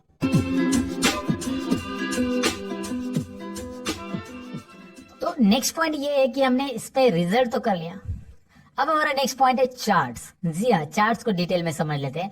हमने ये तो कर लिया कि भाई इसमें रिजल्ट कैसे निकालना है। अब ये यहाँ पे मैंने इसे सिलेक्ट कर लिया मार्क्स को नेम के साथ, और चार्ट्स इसके ऊपर बनाना है। मुझे देखना है कौन से स्टूडेंट को कौन से सब्जेक्ट में मार्क्स कितने हैं। तो मैं इसे सिलेक्ट करूंगा और इंसर्ट में जाकर यहाँ पे आपको चार्ट मिल जाते हैं। बहुत सारे चार्ट के अलग अलग ऑप्शन आपको यहाँ पे मिलेंगे, बहुत सारे चार्ट के अलग अलग ऑप्शन आपको यहाँ पे मिलेंगे, कॉलम चार्ट वगैरह वगैरह सब है। और सपोज आप यहाँ पे कोई भी चार्ट सेलेक्ट करके इंसर्ट करते हो तो यहाँ पे देखिए कैसे आने वाला है, डायरेक्ट प्रीव्यू आपको दिखाई देता है यहाँ पे। अच्छा ये डायनामिक है, माउस घुमाओ आपको प्रीव्यू नजर आएगा और जो अच्छा लग रहा है वो यहाँ पे आप इंसर्ट कर सकते हैं। फिलहाल एक नॉर्मल एक कॉलम चार्ट में इंसर्ट कराओ, इसके डिटेल में हम समझने वाले हैं कि कैसे करना है इसे। लेकिन मैंने क्या किया, नेम ऑफ स्टूडेंट से आगे सिलेक्ट किया, सब्जेक्ट की हेडिंग नहीं सिलेक्ट की, इसीलिए क्या हुआ यहाँ पे सब्जेक्ट की सीरीज 1 2 3 आ रहा है। मैं इसे डिलीट कर देता हूँ और डेटा में पूरा यहाँ से यहाँ तक डेटा सिलेक्ट कर रहा हूँ। फिर उसके बाद इंसर्ट में जाकर तो चार्ट आप ले सकते हैं, या फिर उसके लिए एक शॉर्टकट की भी आप प्रेस कर सकते हैं जो कि है F11। मैं इस डेटा को सिलेक्ट करके अगर F11 प्रेस करता हूँ ना दोस्तों, तो आपको यहाँ पे एक नई शीट आ रही है, बॉटम में दिख रही है। शीट 1 में हमारा डेटा था, चार्ट 1 करके एक यहाँ पे शीट आ चुकी है। शीट 1 में डेटा है, चार्ट 1 करके एक नई शीट आ चुकी है जिसमें हमारा चार्ट आ चुका है। यहाँ पे आपको दिख रहा है राहुल भोर, अजय शर्मा, रमेश डोले, संदीप शर्मा, विनोद शर्मा एंड आकाश काले, किसको कितने मार्क्स है यहाँ पे आपको दिख रहे हैं। इजीली आप इस मार्क्स के थ्रू, मतलब इस चार्ट के थ्रू गेस कर सकते हैं या फिर देख सकते हैं किसको कितने मार्क्स है। इजीली देख सकते हैं, गेस करने की जरूरत नहीं, वैसे देख सकते हैं। यहाँ पे मैं आपको बताऊं कि ये जो चार्ट मैंने क्रिएट किया है इसके बहुत सारे अलग अलग ऑप्शन बनते हैं जो कि हमें यहाँ पे देखने हैं। डिजाइन टैब के अंदर चार्ट को पूरा कंप्लीटली सीखना है और इसके ऊपर फॉर्मेटिंग करने के लिए बाजू में फॉर्मेट टैब भी आया है। अब इस चार्ट को मैंने जानबूझकर अलग से शीट पे लिया ताकि हम यहाँ पे कुछ फॉर्मेटिंग कर सके। सबसे पहले तो मैं आपको बताऊं कि यहाँ पे ये जो नाम दिखाई दे रहे हैं नीचे वाले, इसकी स्टाइल आप बदल सकते हैं, इसकी साइज बदल सकते हैं, सब कुछ कर सकते हैं। उसके लिए होम टैब में जाकर यहाँ से आप इसकी साइज बढ़ा सकते हैं। देखिए मैं बढ़ा रहा हूँ, राइट। आप जितना चाहिए उतनी साइज उसकी मर्जी बढ़ा सकते हैं। यहाँ पे उसको बैकग्राउंड कलर देना है, दे सकते हैं। इस तरह से उसको हाईलाइट कर सकते हैं, बोल्ड करना है, कर सकते हैं। और आप यहाँ पे चार्ट टाइटल दिया है, इसकी भी साइज बढ़ा सकते हैं। उसमें चार्ट टाइटल में कुछ नया नाम डालना है तो आप बस उस पर क्लिक रखिए, फॉर्मूला बार में क्लिक करके यहाँ पे लिखिए स्टूडेंट प्रोग्रेस या कुछ भी आप लिख सकते हैं यहाँ पे। तो इस तरह से चार्ट यहाँ पे चार्ट के लिए टाइटल भी आ जाता है। अच्छा डिजाइन टैब में मैं आपको बताऊं कि यहाँ पे रेडीमेड डिजाइन से, यहाँ पे अगर आप अप्लाई करते हो तो रेडीमेड डिजाइन आ जाती है।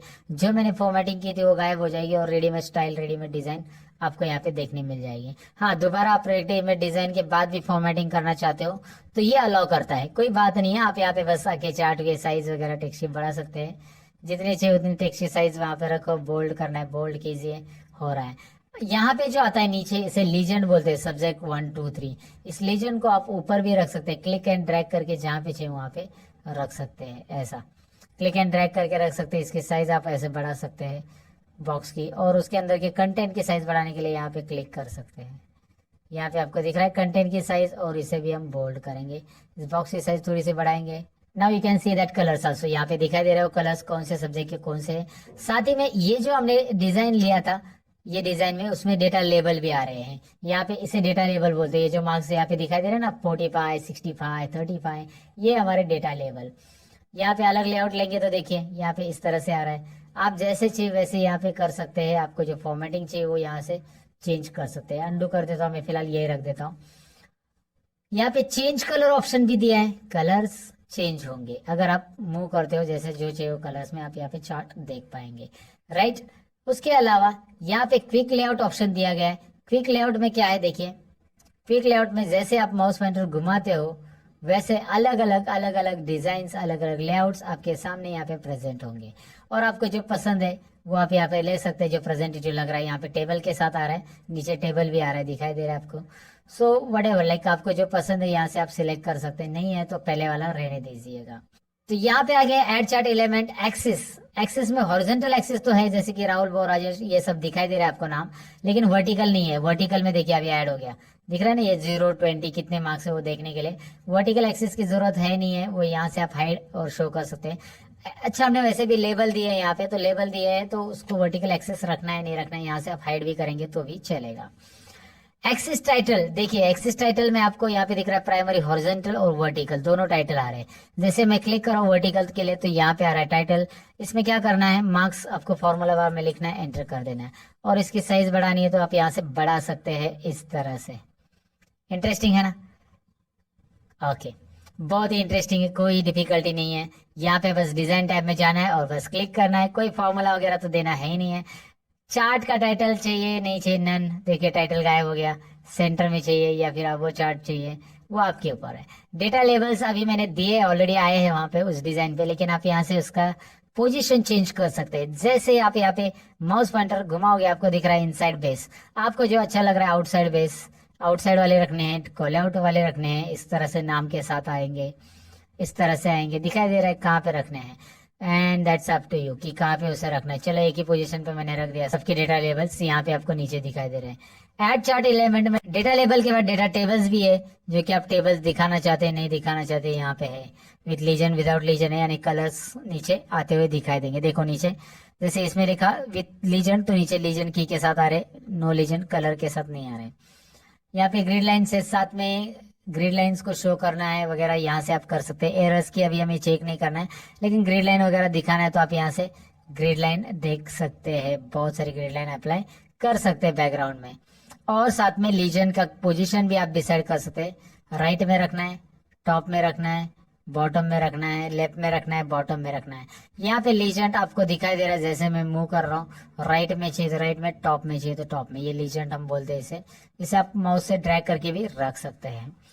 तो ये चार्ट के एलिमेंट है, बेसिक लेवल पे इसे देखना है, सीखना है। क्विक लेआउट के बारे में मैंने आपको बताया है, ये चार्ट की डिजाइन बताई। यहाँ पे है स्विच रो को स्विच करना है। वाह इंटरेस्टिंग है ना। देखिए क्या हो रहा है, मैं आपको बताता हूँ। सब्जेक्ट 1 2 3 जो यहाँ पे थे, मतलब कलर में, वो अभी देखिए राहुल शर्मा अलग अलग हर एक के कलर आ चुके हैं। रोज को कॉलम में, कॉलम के रोज के कर रहा है यहाँ पे। तो राहुल बोर का कलर, राहुल बोर को सब्जेक्ट 1 में कितने मिले, या फिर सभी सब्जेक्ट 1 2 और 3 के यहाँ पे आ रहे हैं ओवरऑल रिजल्ट। आप बस स्विच करेंगे ये चेंज होगा, ऐसे स्विच करेंगे ये ऐसा चेंज होगा। आपको जैसे जरूरी वैसे रख सकते हैं। सिलेक्ट डेटा में जाइए। सिलेक्ट डेटा में यहाँ पे आपको डेटा कम करना है। जैसे आपको यहाँ पे 4 स्टूडेंट का डेटा लेना था, अब आपके पास 4 स्टूडेंट का रिकॉर्ड है। समझ में आपको? सिलेक्ट डेटा में जाकर डेटा आप बदल सकते हैं। जो डेटा आपको यहाँ पे और बढ़ाना है तो और बढ़ाएंगे। यहाँ पे सिलेक्ट डेटा का बहुत बड़ा काम रहता है जब आप एमआईएस रिपोर्ट जनरेट करते हो। चार्ट का भी बहुत बड़ा काम रहता है। सिलेक्ट डेटा, स्विच रोज, ये सारी चीजें वहां पे यूज होती हैं। फिलहाल चेंज चार्ट टाइप आपके लिए ऑप्शन है, और यहाँ से आप इस चार्ट को लाइन में, पाई में, बार में कन्वर्ट कर सकते हैं। अब मेरे पास ज्यादा कॉलम है तो यहाँ पे कॉलम और बार चार्ट ही प्रेजेंटेटिव रहेगा, और बाकी सब तो इतने नहीं रहेंगे। इसीलिए यहाँ पे चेंज चार्ट टाइप में आप देखेंगे ज्यादा कॉलम्स के लिए ये बार ही चलता है, सिंगल कॉलम के लिए पाई चलेगा, सिंगल वैल्यूज रहेगी। तो फिलहाल आप कॉलम चार्ट लीजिए और इसे सीधा कर दीजिएगा। तो चेंज चार्ट टाइप में क्या होता है ये मैंने बताया। अब ये चार्ट हमारा चार्ट 1 शीट में है दोस्तों, और मैं चाहता हूं कि इसे शीट 1 में ले लूं। तो शीट 1 में ले सकते कि नहीं ले सकते? बिल्कुल ले सकते। कैसे? यहाँ पे डिजाइन में, यहाँ पे ऑप्शन है मूव चार्ट। कौन सा ऑप्शन है? देखिए मूव चार्ट। तो करना क्या है, बस मूव चार्ट पे क्लिक कीजिए। कहाँ पे रखना है उसको? ऑब्जेक्ट इन में रखना है, और ऑब्जेक्ट इन में कहाँ पे है? शीट 1 में रखना है। तो ऑब्जेक्ट इन में क्लिक कीजिए, शीट 1 में।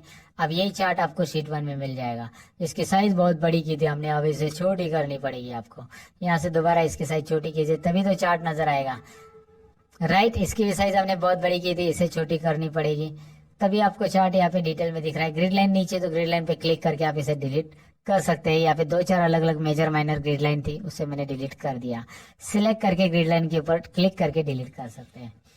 तो चार्ट को रिप्रेजेंट कैसे करना है, एक बिगिनर लेवल पे चार्ट में कौन कौन से फंक्शंस रहते हैं, ऑप्शंस कैसे रहते हैं, टाइटल कहाँ से ऐड करना रहता है, या फिर लीजेंड क्या होता है, टेबल कैसे ऐड करना था, डेटा लेवल क्या होता है, ये सारी चीजें मैंने एक्सप्लेन करने की यहाँ पे इस टॉपिक में कोशिश की है दोस्तों। अब हम बढ़ते हैं अगले टॉपिक की ओर।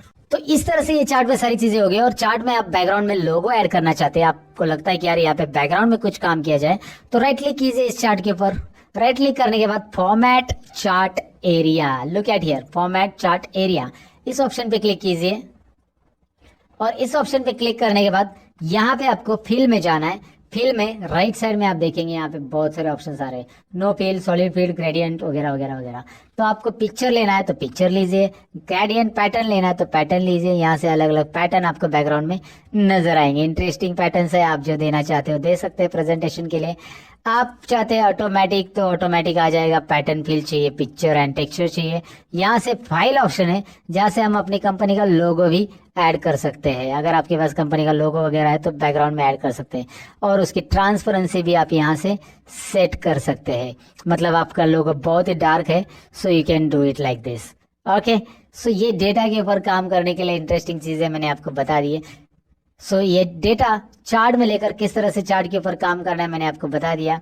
लोगो बैकग्राउंड में कैसे ऐड करना है, कलर्स एंड ऑल।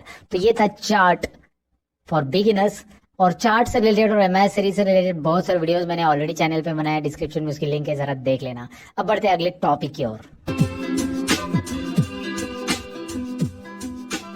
चार्ज तो हमने सीख लिया, लेकिन यहाँ पे अभी कुछ होम टैब के जो बेसिक ऑप्शन है जो डेली आपको डेटा एंट्री के लिए वगैरह यूज हो सकते हैं, ऐसे ऑप्शंस मुझे यहाँ पे बहुत बताना जरूरी है। वैसे कॉपी पेस्ट वगैरह तो आपको आता ही होगा, कॉपी पेस्ट, कट पेस्ट, ये ऑप्शंस तो यहाँ पे है ही है। यहाँ पे मैं आपको दिखाता हूँ कि ये डेटा मैं कंट्रोल सी से कॉपी कर रहा हूँ और यहाँ पे कर्सर रख के यहाँ पे मैं इसे पेस्ट करूंगा, आपको पता ही है। पेस्ट करूंगा तो यहाँ पे रिपीट आ जाएगा, लेकिन पेस्ट के अंदर कुछ और ऑप्शन है जिसका नाम है पेस्ट स्पेशल। ये पेस्ट स्पेशल ऑप्शन है सारे के सारे। उसके अलावा फॉर्मेट पेंटर क्या काम का होता है मैं आपको बता देता हूँ। कॉपी पेस्ट तो जनरली सबको आता है, कट पेस्ट भी जनरली पता रहता है, लेकिन फॉर्मेट पेंटर जनरली सब लोगों ने वहां पे देखा रहता है लेकिन नहीं आता है। तो मैं आपको बता देता हूँ करना क्या है। यहाँ पे सपोज अपने कोई फॉर्मेटिंग की और यही जो फॉर्मेटिंग का बैकग्राउंड या फिर इसे बोल्ड किया है, अपने अंडरलाइन किया है, यही टाइटल का फॉर्मेटिंग आप इसे भी करना चाहते हो ऊपर, या ऊपर के पूरे रो को, ये रो को करना चाहते हैं तो करना क्या है, कर्सर आपका इसी पे रहेगा जिस पे फॉर्मेट किया है उस पे कर्सर रखो, फॉर्मेट पेंटर पे क्लिक करो। फॉर्मेट पेंटर पे जैसे आप क्लिक करोगे, look at here, format painter पे मैंने क्लिक किया और जैसे क्लिक करोगे माउस पॉइंटर पे ऊपर ध्यान दीजिए ब्रश के साथ आ रहा है। आप जिसके ऊपर भी ये घुमाओगे आप ऐसे, वो उसके ऊपर ये फॉर्मेटिंग अप्लाई होने वाला है। देखिए मैंने घुमा दिया, इसके ऊपर ये फॉर्मेटिंग यहाँ पे अप्लाई हो चुका है। समझ में आपको फॉर्मेट पेंटर होता क्या है। वैसे फॉर्मेट पेंटर को आप सिंगल क्लिक और डबल क्लिक से भी यूज कर सकते हैं। अभी मैंने सिंगल क्लिक से यूज किया और ड्रैग किया। अब दूसरा है कि मैंने इस पे ऊपर डबल क्लिक किया। अगर मैं डबल क्लिक करूंगा ना तो मैं एक साथ यहाँ पे मैंने राहुल बोर को, सपोज अजय वर्मा को फॉर्मेट करना चाहता हूँ। अभी देखिए फॉर्मेट पेंटर कंटिन्यू चालू रहता है अगर आपने फॉर्मेट पेंटर पे डबल क्लिक किया तो। ये बात बहुत सारे लोगों को पता नहीं रहता है कि फॉर्मेट पेंटर पे हम डबल क्लिक करके फॉर्मेट पेंटर को ऐसे रिपीट रिपीट भी यूज कर सकते हैं। सिंगल क्लिक किया तो क्या होगा, एक ही बार फॉर्मेट पेंटर वर्क करेगा। डबल क्लिक करेंगे तो ऐसा मल्टीपल टाइम्स आप वर्क कर सकते हैं फॉर्मेट पेंटर पे। जहां पे भी आप क्लिक करोगे फॉर्मेट पेंटर चालू ही रहेगा। एस्केप बटन करेंगे तो फॉर्मेट पेंटर रिमूव हो जाएगा। एस्केप बटन प्रेस कीजिए। देखिए मैं दोबारा बता देता हूं, आपको यहाँ पे क्लिक करना है, फॉर्मेट पेंटर सिंगल क्लिक किया और आपने जिस नंबर पे, मैं यहाँ पे ड्रैग करो फिलहाल, तो वो उतना फॉर्मेट हो रहा है। फिर से फॉर्मेट पेंटर, माउस की तरफ ध्यान दीजिए, अभी प्लस साइन आ रहा है, फॉर्मेट पेंटर नहीं आ रहा है। अगर मैं इस पे क्लिक करके डबल क्लिक करता हूँ फॉर्मेट पेंटर पे, now I can click here, here I can drag here also. तो एक साथ मल्टीपल सेल्स को फॉर्मेट करने के लिए आप फॉर्मेट पेंटर पे डबल क्लिक कीजिएगा। है ना इंटरेस्टिंग। फिलहाल मैं अंडू कर देता हूँ। अंडू पता है ना, कंट्रोल जेड अंडू, अंडू, और रीडू करने के लिए control Y, you know, undo and redo. Undo and Pandu नहीं होता है दोस्तों, अंडू एंड रीडू होता है, याद रखिए। अंडू पांडू तो नाना पाटेकर जी बोलते हैं, अंडू पांडू समझा क्या। ओके मैं जस्ट जोक कर रहा हूँ। फिलहाल तो आपको मैं बताऊं कि ये फॉर्मेट पेंटर तो आपको समझ में आया होगा। बोल्ड, इटैलिक, अंडरलाइन मुझे बताने की जरूरत नहीं। ऑल बॉर्डर्स के बारे में मैंने बताया आपको कैसे करते हैं। यहाँ पे कलर्स वगैरह कैसे फिल करना है वो भी हमने देख लिया। बहुत सारी बार आपको ऑल बॉर्डर्स नहीं देने की जरूरत पड़ सकती है। सपोज आपने ऑल बॉर्डर्स को नो बॉर्डर करना है तो यहाँ पे जाओ, यहाँ पे जाओ और यहाँ पे ऑल बॉर्डर्स की जरूरत नहीं है आपको, नो बॉर्डर, बस इसको आउटसाइड बॉर्डर देना है। अभी देखिए इसका आउटसाइड बॉर्डर भी चला गया है। तो इसके आउटसाइड बॉर्डर कैसे देते हैं हम, यहाँ पे देखिए आउटसाइड बॉर्डर्स भी ऑप्शंस है, थिक बॉक्स बॉर्डर भी है, थिक आउटसाइड बॉर्डर्स भी है। जो देना है यहाँ से आप दे सकते हैं दोस्तों। है ना इंटरेस्टिंग। सो यहाँ पे बॉर्डर आपको देना है कैसे, वो एक बार ट्राई कीजिए। इस बॉर्डर में बहुत सारे कलर फिल चाहिए तो यहाँ से आप उसको शेडिंग कलर दे सकते हैं। डिफरेंट फॉन्ट कलर है, यहाँ पे टेक्स्ट की साइज वगैरह बढ़ाना, यहाँ पे इसे सेंटर करना है। जैसे मैं इसकी हाइट बढ़ा रहा हूँ, जरा ध्यान से देखिए, रो की हाइट ऐसे आप बढ़ा सकते हैं। ये याद रखना है। जैसे हमने कॉलम की विड्थ सीखी थी कि आप यहाँ से ऐसा ड्रैग कर सकते हैं, वैसे हम रो की हाइट यहाँ पे बढ़ा सकते हैं। वैसे मैं आपको बताऊं कि कॉलम और रो की विड्थ अगर इक्वली करनी है सभी कॉलम की, तो आप एक काम कीजिए, एक तो आप इसे सभी रो को एक साथ सिलेक्ट कीजिए और बीच में कहीं पे भी एरो रख के आप ऐसे ड्रैग करेंगे, इक्वली सबकी हाइट बढ़ेगी। या यहाँ पे राइट साइड में एक ऑप्शन है, फॉर्मेट में जाइए, राइट साइड में फॉर्मेट में रो हाइट दिखाई दे रहा है आपको, रो हाइट ऑप्शन, इससे आप रो हाइट कर सकते हैं इक्वली। यहाँ पे रो हाइट टाइप कीजिए, उतने जो रो सिलेक्टेड है उनकी हाइट उतनी हो जाएगी, 20, रो हाइट 20, राइट। तो इस तरह से रो हाइट आप बढ़ा सकते हैं। लेकिन इसमें भी मैंने हाइट बढ़ा दी है, तो ये जरा टेक्स्ट को नोटिस कीजिए, और थोड़ी सी हाइट बढ़ा देता हूँ, और थोड़ी सी हाइट बढ़ा देता हूँ, और इस टेक्स्ट को नोटिस कीजिए बॉटम में आ रहा है। तो आप इसे यहाँ पे दिखाई दे रहा है ना, मिडल अलाइन। मिडल अलाइन से क्या हो रहा है, टॉप अलाइन से क्या हो रहा है, मिडल अलाइन से क्या हो रहा है। यहाँ पे जरा मैं जूम कर लेता हूँ। ये अलाइनमेंट वर्टिकल और हॉरिजॉन्टल अलाइनमेंट है एक्सेल में। ये सेंटर चाहिए तो सेंटर यहाँ पे ऐसा रख सकते हैं, टोटली सेंटर, हॉरिजॉन्टल सेंटर आ जाएगा। देखो डेटा कैसा आ रहा है, you know that. Left side में आएगा, सेंटर में आएगा, राइट में आएगा। अगर आप लेफ्ट अलाइनमेंट ही रख के टेक्स्ट को थोड़ा सा आगे लेना चाहते हैं तो आप, जैसे इस कॉलम के अंदर टेक्स्ट लिखा गया है, मैं इस कॉलम को सिलेक्ट करूंगा and what I will do, इसको मैं थोड़ा सा यहाँ पे देखिए इंडेंट ऑप्शंस यूज करूंगा। इंडेंट से क्या होता है मैं आपको बताता हूँ। देखिए इंडेंट से इस तरह से टेक्स्ट आप आगे ले सकते हैं, पीछे करना है पीछे, इंडेंट इंडेंट और बढ़ाओ कम करो, तो लेफ्ट इंडेंट से इस तरह से टेक्स्ट को आगे लेके रख सकते हैं आप। इसके अलावा जैसे आपने बहुत सारे कैलेंडर वगैरह में देखा होगा, संडे वगैरह ऐसा क्रॉस में लिखा रहता है, तो यहाँ पे ऑप्शन है देखिए, इसे आप टेक्स्ट को रोटेट कर सकते हैं, vertical text, angle clockwise, angle counter clockwise, जरा करके तो देखिए, यहाँ पे देखिए कैसा टेक्स्ट आएगा। राइट, आपने देखा होगा ना, यहाँ पे देखिए अभी जैसे वो कैलेंडर में रहता है ना, संडे मंडे ऐसा क्रॉस में लिखा रहेगा, आपने देखा होगा शायद। तो ये जरूरी है तो कीजिए, नहीं तो इसके ऊपर दोबारा क्लिक करके वो रिमूव हो जाएगा वहां पे। इसको बोलते हैं टेक्स्ट का ओरिएंटेशन। टेक्स्ट ओरिएंटेशन कैसे देना है, टेक्स्ट का अलाइनमेंट कैसे देना है, टेक्स्ट को इंडेंट कैसे देना है, ये हमने यहाँ पे देखा। साथ में मर्ज एंड सेंटर तो हमने पहले ही सीखा था, इस टाइटल को मर्ज एंड सेंटर कैसे करते हैं। लेकिन इसके अलावा हमें यहाँ पे सीखना है, हमें यहाँ पे जाना है रैप टेक्स्ट के बारे में। होता क्या wrap text, I let you know कैसे है, दिखाता हूँ मैं आपको। सबसे पहले सपोज यहाँ पे एक एग्जांपल लो कि नेम ऑफ स्टूडेंट का जो रो हाइट है ना, वो मैंने थोड़ा सा यहाँ पे ऐसा कम करके रख दिया अभी। Okay, so name of student पे मैंने यहाँ पे एक चीज बढ़ा दी, जैसे मैंने नेम ऑफ टैली स्टूडेंट और एक्सेल स्टूडेंट ऐसा बढ़ा दिया। अब ये आगे जा रहा है, लेकिन मैं इसकी कॉलम की विड्थ नहीं बढ़ाना चाहता हूँ, जो कि हम यहाँ से डबल क्लिक करके बढ़ा सकते हैं, आपको पता है। मैं चाहता हूँ इसे रैप टेक्स्ट करना। रैप टेक्स्ट से क्या होता है देखिए, वाह इंटरेस्टिंग है ना, wrap text wrap text wrap text wrap text. मैं क्लिक करूंगा रैप टेक्स्ट पे तो ऐसे आ जाता है। रैप टेक्स्ट निकाल देंगे तो ऐसा आता है। अगर आप चाहते कि यार लिखते समय ये नीचे आ जाए, तो लिखते समय भी आएगा। जैसे आप यहाँ पे लिख रहे हो, डबल क्लिक करो, फिलहाल में इसके ऊपर मैंने डबल क्लिक किया, अल्ट और एंटर बटन प्रेस करूंगा मैं, अल्ट और एंटर दोस्तों, अल्ट और एंटर करेंगे तो ऐसा नीचे आ सकता है। अल्ट और एंटर लिखते समय ही आ सकता है। अल्ट और एंटर ये रैप टेक्स्ट की तरह ही काम करता है, और रैप टेक्स्ट यहाँ पे आप कर सकते हैं डायरेक्टली वैसे भी। सो रैप टेक्स्ट ये डेटा एंट्री के लिए याद रखो, कॉलम की साइज जब आपके एडजस्ट नहीं हो रही है तो आप इस तरह से कर सकते हैं। राइट, सो रैप टेक्स्ट के बारे में मैंने आपको बताया, मर्ज and centre you know that already. अब अच्छा एक बात और, यहाँ पे अगर मैं डेटा के अंदर, वैसे डेटा के अंदर बहुत सारी चीजें, लेकिन मैं यहाँ पे नीचे लिखते जाऊंगा डेटा, तो ऊपर हेडिंग तो चला गया मेरा, तो मुझे ये नहीं पता चलेगा कि यार ये सब्जेक्ट 1 है, 2 है या 3 है। बार बार मुझे ऊपर जाके देखना पड़ेगा ना सब्जेक्ट, अगर मैं नीचे लिखते जा रहा हूँ तो ऐसे समय में मैं चाहता हूँ कि ये ऊपर के 2 रो जो है, ये एक और ये 2 रो, ये ऊपर फिक्स रहे, परमानेंट रहे, फ्रीज रहे। उसको फ्रीज बोला जाता है एक्सेल में। तो उसके लिए हमें करना क्या है, तो यहाँ पे कर्सर रखना है 3 नंबर रो पे। कर्सर कहाँ पे रखा है मैंने, देखिए मुझे जो रो लॉक करना है उसके नीचे के रो पे कर्सर रखना है, मुझे ऊपर के रो फिक्स करने हैं। उसके लिए एक व्यू में ऑप्शन दिया है, जरा इसे ध्यान से देखिए। व्यू के अंदर यहाँ पे एक फ्रीज पेन्स ऑप्शन है, फ्रीज पेन्स। फ्रीज करेंगे हम, किसको फ्रीज करेंगे, उसने पूछा है कि टॉप रो एक ही करना है या फर्स्ट कॉलम करना है, लेकिन मुझे फ्रीज पेन्स ही करना है क्लिक डायरेक्टली, क्योंकि मैंने ऑलरेडी लोकेशन दे दिया कि 3 नंबर रो पे मैंने कर्सर रखा है। तो फ्रीज पेन्स मैंने ऑन किया तो यूल नोटिस यहाँ पे एक लाइन आएगी, वो अभी मैंने बॉर्डर दिया इसलिए यहाँ पे समझ में नहीं आ रहा है, लेकिन आपको एक लाइन नजर आएगी एक्स्ट्रा, या फिर आप डाउन एरो प्रेस करते जाओ, you will find out the changes क्या हो रहे, दिखाई दे रहा है आपको।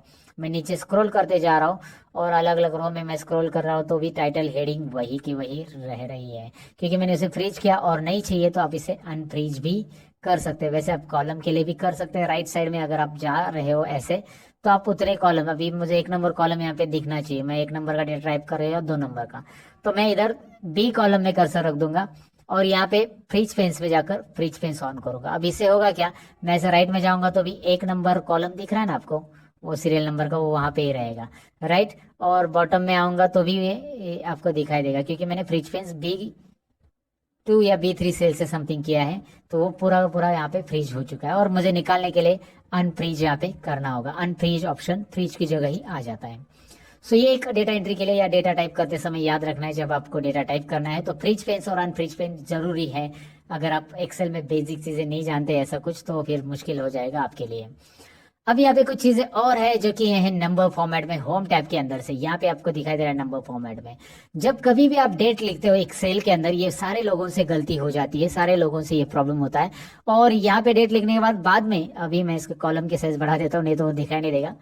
बाद में मैं यहाँ पे कोई नंबर टाइप करता हूँ 35, तो वो ऐसा आ रहा है, अरे नंबर ही नहीं ले रहा है, तो यहाँ पे वो डेट फॉर्मेट में कन्वर्ट हो चुका है। तो आपके लिए तरीका ये है कि आप यहाँ पे क्लिक करो और उसे नंबर फॉर्मेट में कन्वर्ट करो। नंबर फॉर्मेट में क्या करना है आपको, कन्वर्ट, तो ये नंबर में दिखाई देगा ना। और आप चाहते हो उसे जनरल फॉर्मेट में रखो जिसमें डेसिमल प्लेसेस ना आए, तो जनरल फॉर्मेट में रखो। जनरली हम जनरल फॉर्मेट में रखते हैं जब कोई नंबर ऑटोमेटिक टाइप करते तो। और डेसिमल के साथ नंबर, करेंसी, यहाँ पे बहुत सारे डेट फॉर्मेट वगैरह आपको दिखाई दे रहे हैं। अच्छा, अगर आपने डेट लिखी और वहां पे नंबर आ रहा है, तो वहां पे आपको करना क्या है, यहाँ पे जैसे मैं आपको दिखाता हूँ, यहाँ पे मैंने लिखा 20 2 और 2019 ऐसा कुछ भी लिख दिया, राइट। अब मैं जब इसे यहाँ पे कन्वर्ट कर देता हूँ, जरा मैं देखा जनरल फॉर्मेट में, तो इस तरह से नंबर आ रहा है। अगर कभी ऐसा नंबर फॉर्मेट में कुछ आ गया तो आप उसे नंबर फॉर्मेट की जगह इसे डेट फॉर्मेट में कन्वर्ट कर सकते हैं इजीली। तो उसके लिए करना क्या है, आपको बस यहाँ पे करना है शॉर्ट डेट या लॉन्ग डेट, शॉर्ट डेट या लॉन्ग डेट यहाँ पे आसानी से आप कर सकते हैं नंबर फॉर्मेट को डेट फॉर्मेट में कन्वर्ट करने के लिए। वैसे मैं आपको शॉर्टकट की बताऊं तो कंट्रोल शिफ्ट यहाँ पे हैश, ये आप डेट फॉर्मेट में कन्वर्ट कर सकते हैं। कंट्रोल शिफ्ट 1 नंबर फॉर्मेट में हो जाता है, कंट्रोल शिफ्ट 2 टाइम फॉर्मेट में हो जाएगा, कंट्रोल शिफ्ट टिल्ड यहाँ पे जनरल फॉर्मेट में होगा, कंट्रोल शिफ्ट टिल्ड 1 2 3, ये याद रखिए 1 2 3 कंट्रोल शिफ्ट के साथ ये अलग अलग फॉर्मेट में आपको कन्वर्ट करने के लिए देता है, राइट। कंडीशनल फॉर्मेटिंग वैसे हमने सीख लिया है कैसे करना है, मैंने बताया है। और फॉर्मेट एज कैसे ये टेबल होता है ये भी मैंने आपको दिखाया। यहाँ से आपको अलग अलग स्टाइल्स मिल जाती है जो कि आप अप्लाई कर सकते हैं, ये भी मैंने बताया था। इंसर्ट में यहाँ पे इंसर्ट शीट रोज भी आता है, जैसे आप यहाँ पे रो इंसर्ट करना चाहते हो तो मैंने वैसे भी आपको बताया है। रो कंट्रोल प्लस से इंसर्ट होता है, कंट्रोल माइनस से डिलीट होता है, यहाँ से भी इंसर्ट और डिलीट ऑप्शन है आपके लिए। और फॉर्मेट में आप रो और कॉलम की साइज एडजस्ट करने के लिए है। कैसे करना है मैंने सारी चीजें यहाँ पे बता दी है आपको। और ऊपर से मैंने आपको बताया था कि क्लियर में जाकर क्लियर फॉर्मेट से क्या होगा। देखिए यहाँ पे फॉर्मेटिंग अगर नहीं चाहिए तो आप क्लियर कर सकते हैं, मुझे नहीं चाहिए फॉर्मेटिंग, सो क्लियर में जाइए, क्लियर फॉर्मेट्स, फॉर्मेट जाएगा, क्लियर ऑल मतलब पूरा क्लियर हो जाएगा, क्लियर कंटेंट्स मतलब खाली कंटेंट और कमेंट लिखी होगी या हाइपर लिंक दिया रहेगा तो वो क्लियर हो जाएगा। क्लियर ऑल कर दूंगा मैं तो इस तरह से हो रहा है, राइट। सो क्लियर कंटेंट करना है तो कंटेंट कीजिएगा, इस तरह से आप इसे क्लियर कर सकते हैं, राइट। और फिल सीरीज के बारे में तो मैंने बताया था स्टार्टिंग में कि आप फिल सीरीज कैसे कर सकते हैं। यहाँ पे भी है फिल सीरीज ऑप्शन की डाउन फिल कैसे होगा ऑटोमेटिकली, वो दिया है वहां पे। और यहाँ पे फाइंड एंड रिप्लेस भी ऑप्शन है, जहां से रिप्लेस मतलब वर्ड चेंज करना। जैसे आपको लगता है कि यार यहाँ पे मैंने एक वर्ड टाइप किया जिसमें सब रॉन्ग है, मतलब एक वर्ड आपने 10 बार लिखा है, तो जैसे सब की जगह मुझे सब्जेक्ट ये वर्ड पूरा चाहिए था, तो मैं यहाँ पे सब लिखूंगा और यहाँ पे सब्जेक्ट लिखूंगा। देखिए मैंने क्या किया है, मुझे पूरा वर्ड चाहिए था, सब की जगह सब्जेक्ट लिखना चाहिए, तो यहाँ पे सब सब सब लिखा है मैंने, तो सब्जेक्ट 1 2 3 4 आना चाहिए, जो भी सब्जेक्ट है वैसे तो किया है। फाइंड आउट में सब, रिप्लेस विथ में सब्जेक्ट और रिप्लेस ऑल पे click. Now you can see replacement क्या काम करता है। सो फाइंड एंड रिप्लेस भी है, कोई वर्ड ढूंढना है तो फाइंड कर सकते हैं और यहाँ से फाइंड डायलॉग बॉक्स आपको मिल जाता है। तो ये मैंने होम टैब यहाँ पे कवर करने की कोशिश की है कि कैसे कुछ करना है, एक्सेल के अंदर क्या क्या चीजें होती है, यहाँ पे मैंने डिटेल में एक्सप्लेन करने की कोशिश की है। ये एक्सेल बिगिनर्स के लिए वीडियो है दोस्तों, और इसमें प्रिंटिंग लास्ट ऑप्शन है हमारा, और प्रिंटिंग हम देखते हैं प्रिंट कैसे किया जाता है एक्सेल के अंदर, and then will finish it. और ये बिगिनर्स के लिए एक्सेल है, इसीलिए मैंने इतनी ही चीजें कवर की। एक्सेल इतना ही नहीं है, बहुत कुछ है। तो एक्सेल जो बिगिनर के बाद सीखना चाहते हैं उसके लिए एक ट्यूटोरियल आएगा बड़ा सा, जिसमें मैं बहुत सारी चीजें और एक्सप्लेन करूंगा एक्सेल के अंदर, जो कि उसके लिए आपको थोड़ा इंतजार करना पड़ेगा। लेकिन आगे का टॉपिक सीख के जाइएगा कि प्रिंट कैसे करते हैं। प्रिंट करने के लिए control P, right, control P किया तो यहाँ पे प्रिंट आ जाता है, ऐसा ऐसा प्रिंट आ रहा है। एक काम करते हैं, मैं यहाँ पे जरा थोड़ा सा डेटा को अरेंज कर देता हूँ। पहले प्रिंट करने के लिए यहाँ पे मैं डेटा को एक काम कर देता हूँ, पूरा नॉर्मल जैसे डेटा था पहले, जैसा रखा था डेटा मैंने वैसे लाता हूँ यहाँ पे। उसके लिए करना क्या है, बस आपको कंट्रोल जेड ही तो बटन प्रेस करते जाना है। कंट्रोल जेड बटन प्रेस करते जाएंगे तो यहाँ पे आपको डेटा मिल जाएगा। मैंने अंडू कर दिया पूरा का पूरा। फिलहाल इस चार्ट की मुझे जरूरत नहीं, मैं इसे डिलीट कर देता हूँ, और यहाँ पे लिखा हुआ एक्स्ट्रा कंटेंट भी मैं डिलीट करता हूँ। अब देखिए मैं कंट्रोल पी करूंगा तो यहाँ पे आपको ये प्रिंट में बॉर्डर के साथ, मैंने बॉर्डर दिया है इसको इसलिए बॉर्डर के साथ आ रहा है। अगर आपने बॉर्डर नहीं दिया तो बॉर्डर नहीं आएगा, आपको मैंने स्टार्टिंग में बताया था। अब यहाँ पे मैं आपको बताऊं कि चलो कंट्रोल पी में हम इसमें आ चुके हैं, कंट्रोल पी स्क्रीन के अंदर यहाँ पे। लेकिन आपको दिखाई दे रहा है कि यार काउंट तक ही डेटा आ रहा है, काउंट तक, काउंट के आगे भी डेटा है मेरा। यहाँ पे देख सकते हैं ना एक्सेल में काउंट के आगे भी है, लेकिन यहाँ पे एक डॉटेड लाइन आ रही है जो कि पेन की बाउंड्री या पेज की साइज बता रही है कि पेज यहाँ तक ही है, डॉटेड लाइन। ये कंट्रोल पी बटन प्रेस करने के बाद आपके भी एक्सेल में दिखाई देगी कि यहाँ तक का ही प्रिंट होगा। तो आगे का डेटा का क्या, मैं इसको डबल क्लिक करके एडजस्ट कर सकता हूँ, या कंट्रोल ए करके, कंट्रोल ए और यहाँ पे alt H O I press का तो auto fit column width, column की विड्थ जो है ऑटोमेटिक जितनी रिक्वायर्ड है उतनी आ जाएगी। तो कंट्रोल पी करो, अभी एवरेज तक डेटा आ गया है। चलिए एवरेज में भी थोड़ा सा काम कर देते हम यहाँ पे प्रिंटिंग के लिए, और थोड़ा सा काम सेटल करना पड़ेगा हमें डेटा को प्रॉपरली। डेसिमल प्लेसेस हम यहाँ पे कम कर देते हैं, और यहाँ पे भी अल्ट एच OI करने के बाद ये भी कम हो गया। अब आपको दिखाई दे रहा है रिजल्ट 1 रिजल्ट 2 तक आ रहा है, ग्रेड नहीं आ रहा है। तो ऐसे में क्या करेंगे हम आगे, हमें इसे एक ऑप्शन यहाँ पे मिल जाता है, और यहाँ पे है पोर्ट्रेट की जगह आप इसे लैंडस्केप कीजिए। लैंडस्केप करते ही पेज का हॉरिजेंटल व्यू आ जाएगा, और यहाँ पे जितने चाहे और कॉलम आपकी मर्जी और भी ऐड कर सकते हैं। लेकिन आप चाहते हैं कि नहीं नहीं नहीं, लैंडस्केप में रो कम आएंगे, पोर्ट्रेट ही चाहिए, वर्टिकली डेटा चाहिए, तो रखिए यहाँ पे एक ऑप्शन है राइट कॉर्नर में, शो मार्जिन। ये दिख रहा है आपको मार्जिन ऑप्शंस, तो इस पे क्लिक कीजिए, शो मार्जिन लाइन आएगी, और इसे थोड़ा बहुत एडजस्ट कर सकते हैं आप।